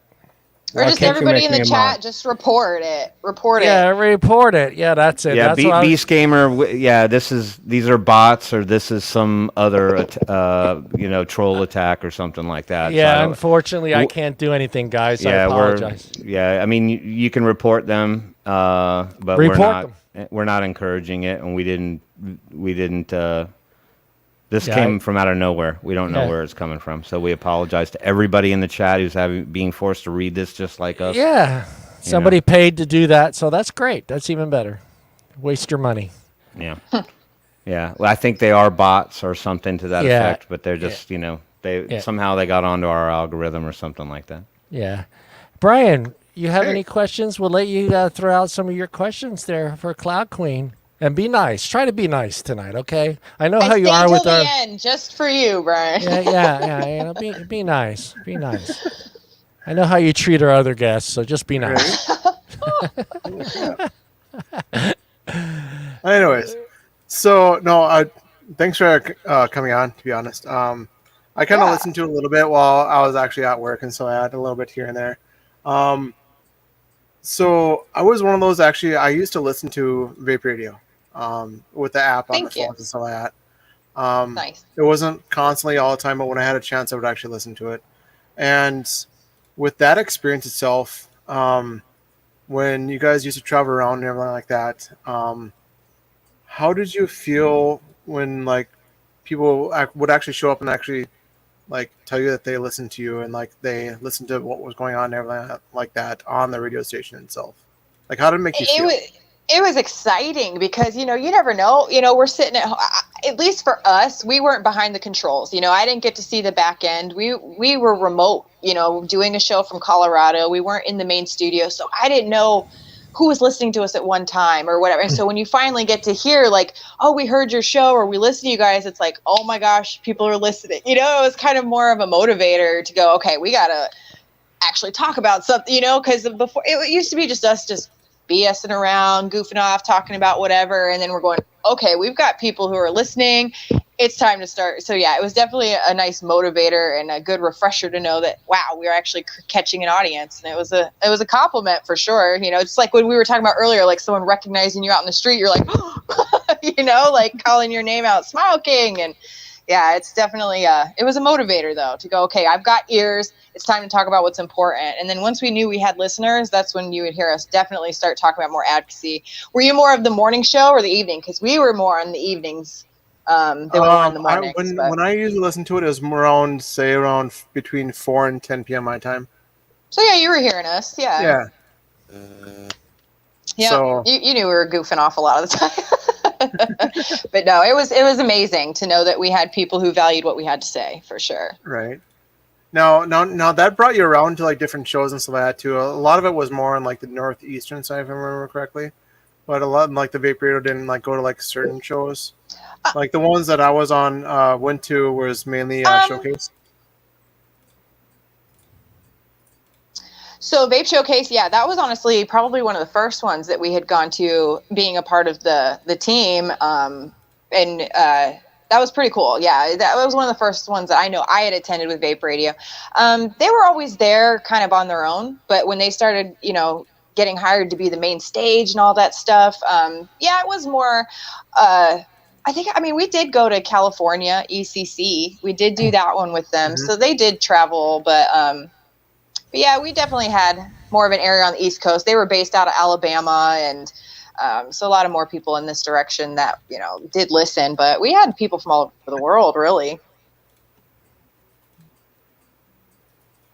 Sorry, I'm just kind of clicking on stuff here. So here's actually a kind of a big question to me. It's, you might have covered it, I might have missed it. When you have talked to different legislators, like calling them and stuff like that, how did you feel the reception to yourself was? I think it depends. I don't know. I had some times where I would call and they would just be like, yeah, okay. Yeah, thanks for calling. And I would just like, okay, well, at least I did what I could. But then there were times where I would say, you know, I would tell them how they felt, and they go, well, why do you feel that way? And I would have some pretty valuable conversations and feel heard. No matter what value you feel you have in making your voice heard, just know that it was heard. You know, like, at least say it. No, you don't need to necessarily feel like I made a difference. Just try your best, you know? Mm-hmm. I hope that answered the question properly. Yeah. I don't know. Yeah, some days I didn't feel like I mattered at all, but other days I'm like, you know what, at least I did it. I'm blocking all of them right now, guys, so. Here's a random question. Do you have like any, like, I was going to ask this the other day, but with Taylor, but I didn't have a chance. Do you have any like funny stories that's happened that like still kind of make you look back and like that was actually pretty hilarious if something happened? Are you talking about within the vape industry? Yeah, well, like with like the shows that you've attended and stuff like that. Yeah, there's always random stuff that's always happened. So this is probably my favorite thing ever, and this was before NVE in Denver when they had come. We had planned at the vape shop in Castle Rock, a little town south of Denver that we were living in, the pre-party, the big, you know, and NVE always had an after party, and they already had one scheduled. So we're like, well, we're going to throw a pre-party, like when everybody first gets into town, that, you know, they always want something to do. So let's do that. So we held a big cloud comp. I mean, hundreds of people showed up to this thing, including Rodman. And I don't know if you all know about Rodman's way of collecting money for advocacy. Yep. But he likes to get naked. He will straight up say, I'll take off my shirt for $100 and I'll take off my pants for I mean, he'll strip for money, and it's just out of humor, really. But we're at the middle of this vape shop, me and another influencer, Cara Lovely. I don't know, I'm sure you guys know who that is. It's some, maybe, you know, yeah. So we're judging the cloud competition. We're sitting in the chairs facing the outside window. Next thing you know, I see a reflection in the window behind me of Rod's stark naked, running through the shop, goes out the front doors. Me and Kara are like, what just happened? Because we had no idea this was even going on. Greg Troutman, I don't know if you know who he is, but he's basically the industry attorney. He's standing outside of the front door. He had just shown up, hadn't even gone in, had no idea what was going on. And all you see is Troutman on his phone, and he just looks up and goes, what the hell? Because Rod goes running naked. A cop comes pulling in the parking lot at the same time. I was dying laughing because nobody had any idea he was doing this. But he just goes running through our vape shop, butt naked, just in time for a police car to pull into the parking lot where he was running outside. I don't think I'll ever forget that, but that was probably one of the funnest nights. I mean, I've got some other memories, but may not be appropriate. But no, that one was my probably most prized memory, just because of the sheer amount of people at this cloud comp, and the fact that Rod just come running out naked right in front of Troutman and the police. He had no cares. He just wanted to collect that advocacy money. Right. But that was a pretty fun night. Yeah, those are always interesting to me. And like, there's always people who have always had a good time. Like, something's always happened. Like, if you hang around like Yosh, like random stuff happens. He's a Yosh. Oh my gosh, that boy. Right. Yeah. He's actually doing some big things out in Colorado. Mm-hmm. He's got a restaurant that he owns. It's so good. Good food. Yep. He was actually on the stream a few months ago, I think it was. On here talking about. I love Yosh. Mm-hmm. He's a good guy, good friend. Well, yeah. But yeah, I know that. It's kind of like my questions, I guess. Like, I don't have a whole lot, but Well, you asked some wonderful questions. I try to ask. Well, it really helps when like you're not here and you listen to what everyone else has to say first, so you can think of other questions besides what's already been asked. I had time to think about this. You have to remember that. That's true. You did. You had 2 whole hours to think about this, plus, like before you even got here. Right. Well, I plan on being here on time and then work. Are we going to address the poll question for the week? Yeah, I'm busy. You want me to bring it up? Yeah, go ahead, bring it up, and I'll keep doing what I'm doing here. Sorry, I didn't mean to bash my water against that microphone. And you know what? I'm not going to find on Facebook search poll question of the week. I don't know why I just typed that, but hold on one second. Hold on. Taylor, you partied with Yosh and Katy Perry once. I think. Why did you not tell that story last week? Because I haven't heard that story. we didn't have time to ask questions about stuff like last time. I was actually going to ask her, but the same question I asked you actually was about random stories, because I've got some too in there. It's actually pretty hilarious, but All right, Taylor, I'm going to have you tell me that story. right? I have it.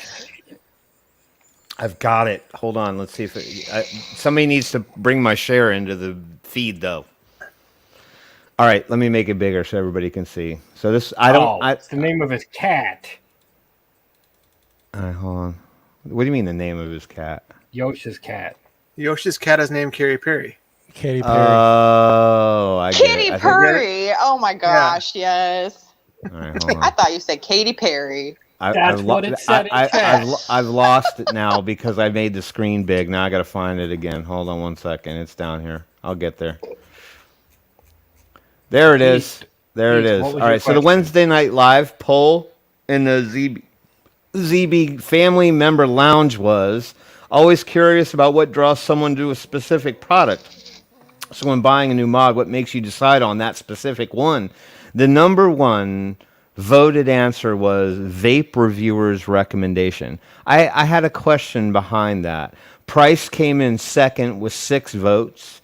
Brand loyalty, so fanboys just buy it straight up because it's brand loyalty, was third with 5 votes. And looks, colors, design, and shape had got 2 votes. So Vape Reviewer's recommendation, that's where I placed my vote. But wouldn't that not follow second behind aesthetical elements of the vape? Like I don't know what to look for unless I like the look of something to begin with. So I might see the looks, color, shape, and design, and then go to the vape review to see if the vape reviewer stands behind that item or calls it a piece of junk. Agree or disagree?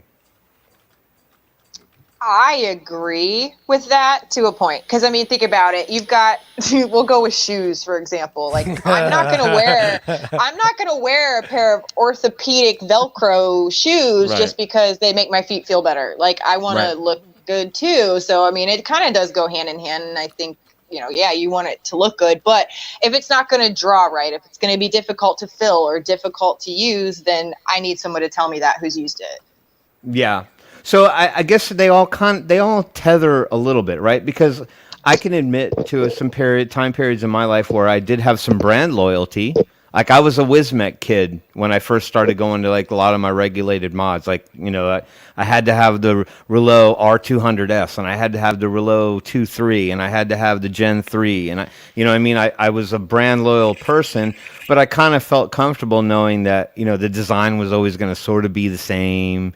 Colors might change, but I was going to always be consistent. But I mean, like with everything, I mean, where do you start? Like when you decide on do you go right? You look at what Aegis has to offer and then stay in that pocket, or what do you go for first? Anybody can chime in. I was Sigelli at the beginning. I've got mods from A to Z. Yeah. Mm-hmm. In the beginning, for me, it was Sigelli because that was the first one I had, is that 100, and that thing was just a tank.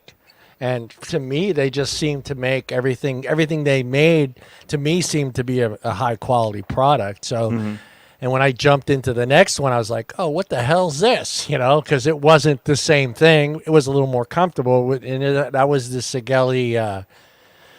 Was it the P? What did they call that stupid thing? The hand gripped one, the P4, or what was it called? It had a name. I know it, and my mind just went blank because I was too busy reading racial comments. The hand grip one.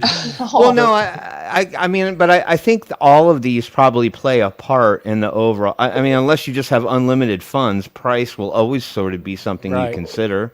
I mean, I'm not going to pay Right. too much.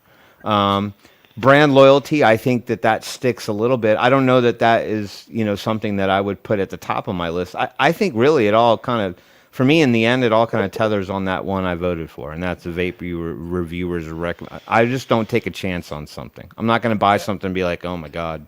But how many reviewers do you watch? on Right. that At one least product? three. At least three. For me, it's friends. And I actually get their genuine input upon something versus a reviewer.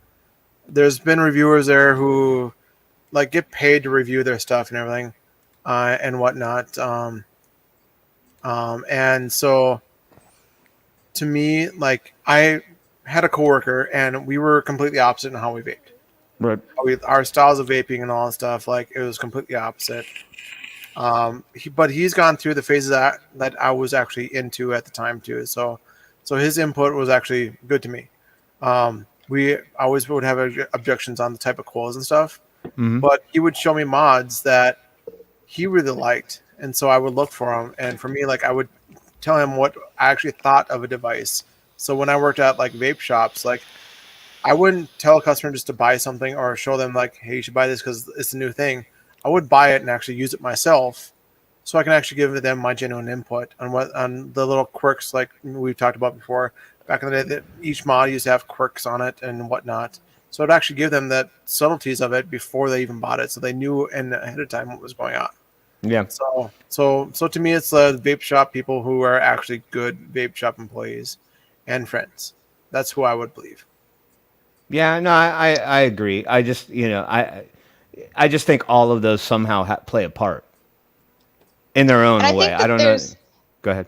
There's a value to attending these, expos and stuff. I mean, right now I know they're kind of slowly coming back, but I remember back in the, years ago when it was like every month there was an expo. And at that point, even as a retail, consumer, customer, not somebody in the industry, attend one of those because you have the opportunity to put that device in your hand, to try it, to see. And I was definitely experimenting that way too when I would attend these, events that were happening everywhere at one point, to where I could go, oh, I've always wanted to try that. I'm going to go test that and see what it's like. And I was able to do that. And I definitely, as these expos start coming back, I would encourage consumers to try it because you have an opportunity to go in one-stop shop. You can try and feel a lot of different things. I think there was a value in that. Yeah. Well, the other thing too about vape shows is that to me it was like you get there and you want to get the next newest thing before everyone else got it though too. Like we all kind of knew like these people are going to be there. Like we need to get our hands on one first type thing. And even the people who worked at the booths, they would actually want to go there and actually get that product and use that for their display pieces. So like, hey, we have this too, this type thing. And so there was this little battle thing going on back and forth at times. And for me, like what we would do is we would actually get devices that would actually work and they would hit right. They wouldn't like have a delay on them. And we would make sure that we had the right tanks at all times to have the flavor in, but we wouldn't have like a 90 watt tank type thing for everybody. We wanted to make sure it was like a 30 to 40 watt tank type thing where it would have pleased almost everybody. And so if somebody wanted to do like the multi-long draw, we could just turn the airflow down, turn down the wattage a little bit, and it still worked just fine. So we were kind of thinking on our stuff. Some people weren't quite doing that, but that's kind of what we did. Yeah, that hands-on experience, I think, that's going to be your selling point, a lot of times too. Yeah, the thing is, I never ever got that experience. I've never been to any one of the big vape expos at all. Never, I didn't. We're going, Tim. We're going. As soon as they have one, we're going. Well, see, but here's here's the thing. I mean, I never really had anybody that was awfully close to me that was also a fellow vapor. Not that I hate vape shops or anything like that. I mean, no hate on those places, but as far as like community spots for me, I just didn't care to go to those places to kind of like get in the mix and hang with people. Not to say that I didn't have something in common. They just weren't my place. I was always just sort of an online person, and then Tim needed the rock scene at it. well, yeah, I mean, I'm freaking hippie like that. But my point is that I didn't have like any buds or people that had hung around that were vapors either that were really interested in doing all that stuff. A lot of my connections were like this, where we're all kind of sprinkled around the United States and we're all not in the same places. So I didn't have somebody like, to go, hey, let's go to the Vape Expo, Yeah, I mean that's kind of the thing is that like I probably wouldn't have went unless I went with people. We had small ones up here and it was kind of like a big gathering. Everyone kind of knew everyone type thing. But like going outside, like my first one I went to was in Dallas, Texas. Yeah. And so where I'm from, completely different than Dallas, Texas. Love it. Yeah. Every place on the face of the earth is different than North Dakota, buddy. Listen, okay, now you just spoiled it. I've been to your town. I've been to Dallas. I know where you're going. Yeah. So I was trying to preface that she might not know where I live, but now you just spoiled it. So anyways, me being me, like I'm just like approaching everybody and my friend's like, you just can't like talk to people. I'm like, why? They're like, it's different down here. I'm like, why is it different? They're like, some people just like up here it's like more like super friendly. You can talk to everybody. Down there it's like not like that much. It's kind of weird. And so are you just afraid that everybody's holstering a gun there? No, like I didn't care. Like we're used to that up here. You called me a what?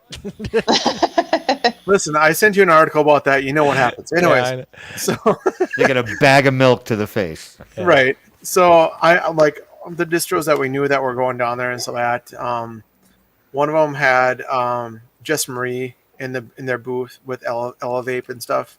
And then like Nick Green was in there and talking to everybody and whatnot.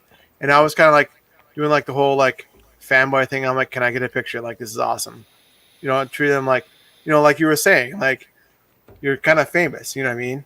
And so I went through that whole thing already. And then what happened was a lot of us went to this, like, we all went to go get something to eat. Like our distro decided to take us all out and so that.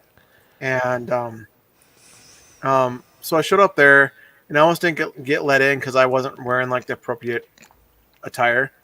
What? Like I didn't know that was a thing. Apparently it's a thing. Didn't know it's a thing. Wow. So yeah. So I'm gonna preface this with there was a guy at the booth. His name was Patrick. Great guy. But at the show he was wearing red jeans and like a white t-shirt. He's got tattooed blue eyes. He's got like a mohawk on and all that stuff. Great guy. And so we went there and I thought it was just nice enough to be in there. Apparently it's like this 5-star restaurant where the waiters were walking around with the white thing on their arm, walking around like girls were like actually in like evening gowns and stuff. And I'm like, oh yeah, I can see why they're not going to let me in. So, but the guy with the mohawk and the blue tattooed eyes got in. Well, okay, so that's the kicker. I went inside and he was there, and I'm like, I'm going to stick around him. I'm not going to stick out as much. Like, that was my first thought. I'm like, I'm going to look a lot better this time. So we looked at like the menu, and like the cheapest thing there was a $50 salad. Yeah. And I'm like, looking down, looking at my buddies, I'm like, this is ridiculous. And so apparently, like the head guy at the table, he's like, we're going to pay for everything. If you guys don't order the $200 steak, you're an idiot. And I'm like, I'm not an idiot. So that happened. But in the meantime, they ordered all these appetizers. They ordered I don't even know what most of them are called anymore. Like the fish eggs and the calamari and that would be like the fish eggs. Caviar. There you go, caviar. I was missing the word. All that stuff. And North Dakota people don't know what caviar Yeah, is. absolutely not. Like I have no clue. I'm like, I've never had this stuff before. I didn't know what to do. Well, I was sitting next to the guy with the mohawk with the red shorts, and I'm looking at him like, how do I eat this stuff? And he goes, lucky for you, I went to school for culinary arts. I can show you how to eat it. And so that was the weirdest thing. Like, he was the guy that stuck out the most was actually the guy who was telling me how to eat all these fancy foods. And so I'm like, He had the most okay. culture.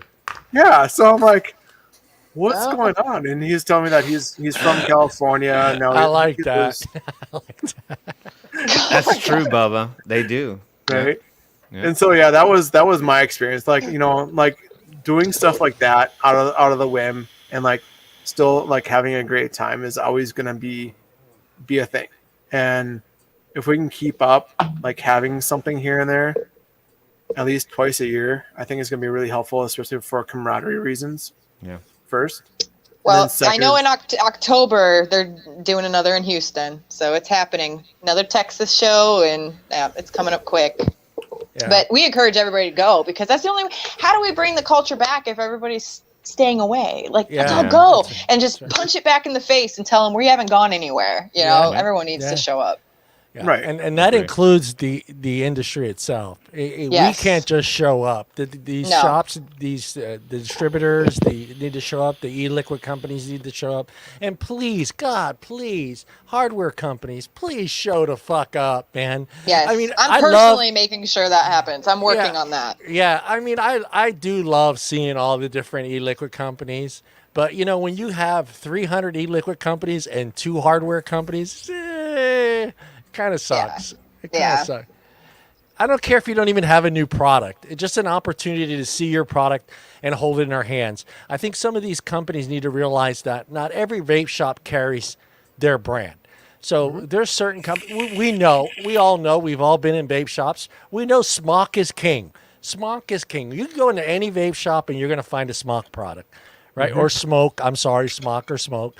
But a lot of us don't get to see some of these other devices. So this is a great way for you guys to show up. I know it's not cheap, to show up and get a booth and have all that product out there. But it's an investment. It's an investment. At least it gives us a chance to hold your product in our hand and get a feel for it. Who knows? Yep. That might just be enough for someone to say, hey, you know what? I've never had this a Vaporesso product, but this fits nice in my hand. I like the way it looks. I'm going to buy it.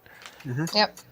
Can I address and that's somebody like I said, that's what did me. I was able to put my hands on all those devices at those expos, and that's how I was able to say. Yeah, in the beginning, it was great. I mean, they were everywhere. Well, I can never say never. No, Avcharka in the chat. We talked about this last week about Canada passing the NIC cap to 20 milligrams, so we're aware of that. Have you heard any more about the flavor ban that they're trying to get moving up there in Canada? Any other word on that since that kind of started? I hope I'm saying your username right. Also, Bubba Hale has a question. Yeah. In your opinion, are hardware companies going backwards in their hardware? That's a good question, actually. Yes and no. So I think technology is actually advancing, so it looks like they're going forward. But a lot of the devices now, they aren't like the 3 or 5 battery mods anymore, the big cloud chuckers. They're back down to the single battery. They're single 21700s or the single 18s. They're using the battery side by sides or stuff like that. And so it looks like they're going backwards, but they're still advancing forwards. They're just what they're doing is they're actually going with the trend. Yeah, to me, I look at it a little differently. I noticed all the single cell batteries, and to me, or single cell vape devices, and to me, there isn't any advancement in batteries.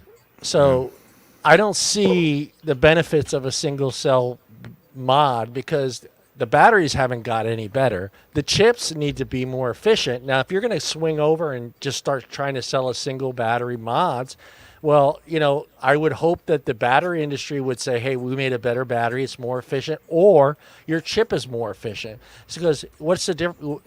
If I grab a mod, I could go and grab a mod that's, 4 or 5 years old. That's a single battery mod. And I could grab a brand new one, a brand new device, and I'm still going to get, let's say, 150 puffs out of it.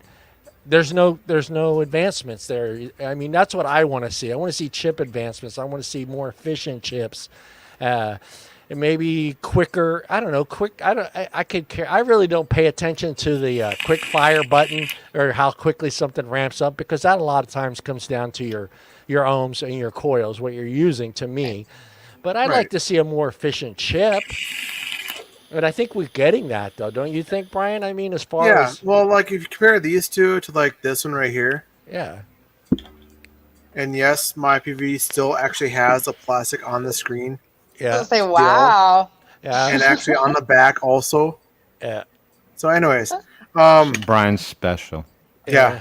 I'm not one of those that takes off. We knew that. I wait for him to fall off. That's what I do.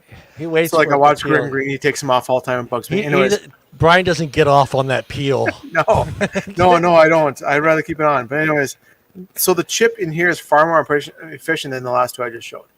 Yeah. And you can tell when you vape, you can tell like how quick and responsive it actually is comparatively to the older ones. I'm not saying the older ones are bad. I'm just saying the Yeehee chips have actually advanced quite a few folds. Well, that's a DNA chip. That's just been a more efficient This one is chip, DNA. period. Yeah, it's been efficient more. This one's the C75. Yeah.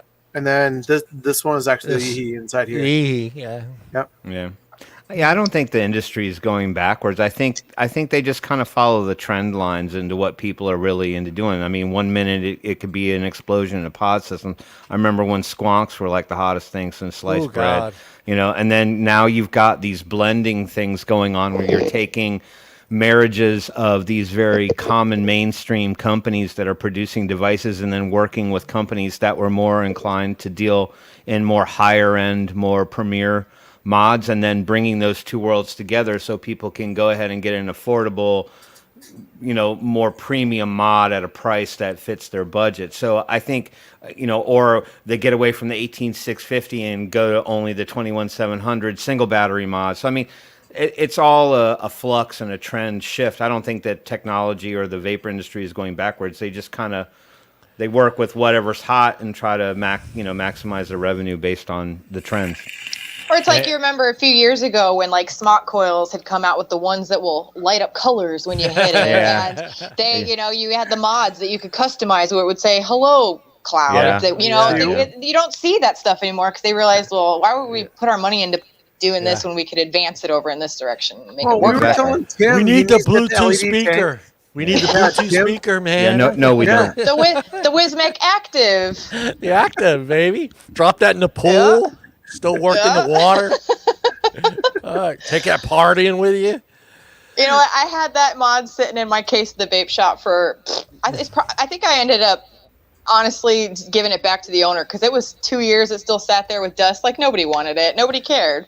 Some people swear by the sound quality of that friggin' little speaker, though. They Really? say they say that it was just amazing, and I'm just like, stop buying Amazon Basics and buy something a little better, and you can see the hear the difference. Well, see, like I always hated that. So, like, I had customers talk to me about that, and they're like, "Do you think like me having the Bluetooth speaker on there would be great?" And I'm like, "Well, I mean, you could, but now you're wasting all of your battery on tunes and not your vape. Yeah. So it's gonna die faster." Don't harp on my Vupu X217 and the LEDs, brother. I'll pay for that battery burn. Yeah. I'll pay for that battery burn. Well, you should probably buy some battery packs for that just in case it goes down. They're like, Tim's well, the LED king, dude. He's a fucking Think about that. That could be the next vape trend, right? Remember how when you used to buy cell phones and then you would go ahead and get the cases with the extensions on them that added the battery to it so that your battery could last like 2 to 3 times longer? That's the next thing, right? You've got your mod that is like a dual 21700. You could buy like an attachment add-on pack that adds the third battery. You know what I mean? Okay, that doesn't change Tim, the form factor too much. Tim, I hate to burst your bubble, but there was already a mod like that. That went from 2 batteries to 3 batteries with a little extension pack on the back. Yeah. Who did it? Name them. That was Wismec that did that. Wait, no. Why no? I have one. And they had the vape iPhone case. But no, you didn't. You wait. Can I correct the man with the friggin' choppy bangs down here on the bottom? First of all, that was sold as a triple battery mod. The idea was that you could take one battery away and make it smaller so you could travel with a dual battery mod. So I stand corrected in the sense that now we want to go the other way.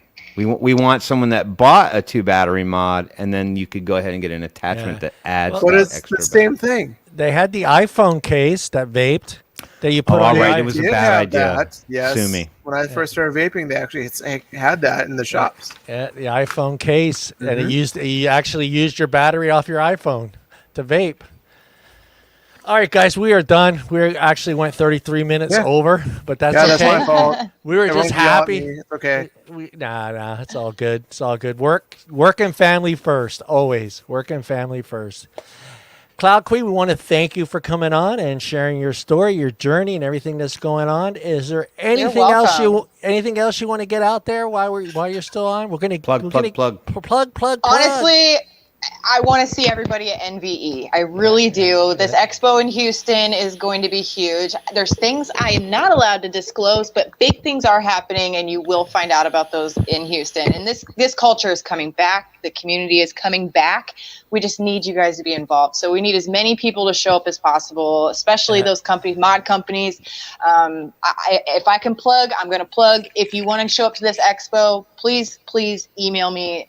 I will get you a good booth space. We will make it happen, and we'll get you a discount if need be, just to get you there. So yeah, when it gets closer to the date, you want to come back on and let everybody know what's going on and ticket information, all that stuff. We'd love to have you back on. And thank you. I would be honored. Get your hubby on next time, so he doesn't have to hang out and get carpal tunnel in the chat.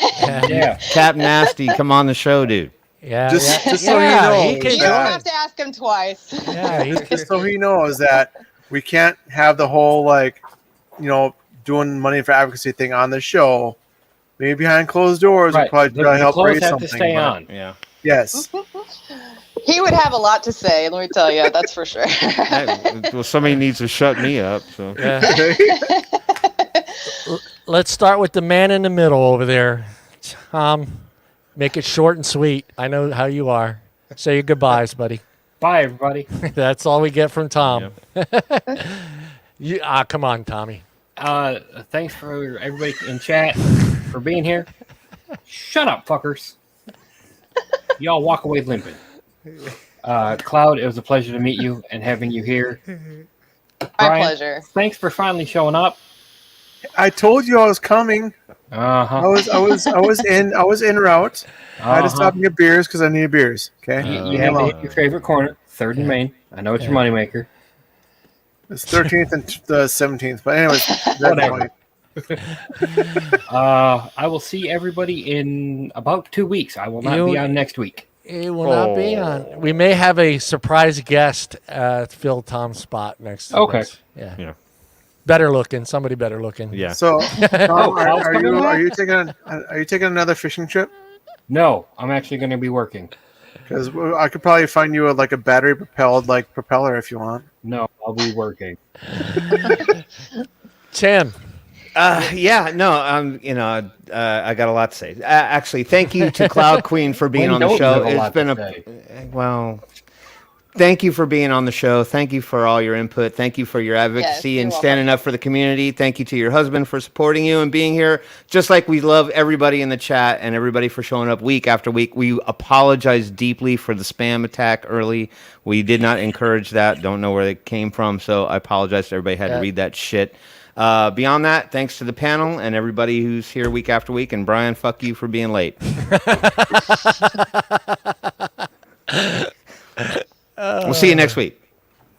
I did that one for you, Brian. Glad it isn't the duck. Oh, you want the duck? No, I don't want the duck. The duck. Quack, quack. I hate that duck. Brian, go ahead, Brian. I'll give you an extra 2 minutes.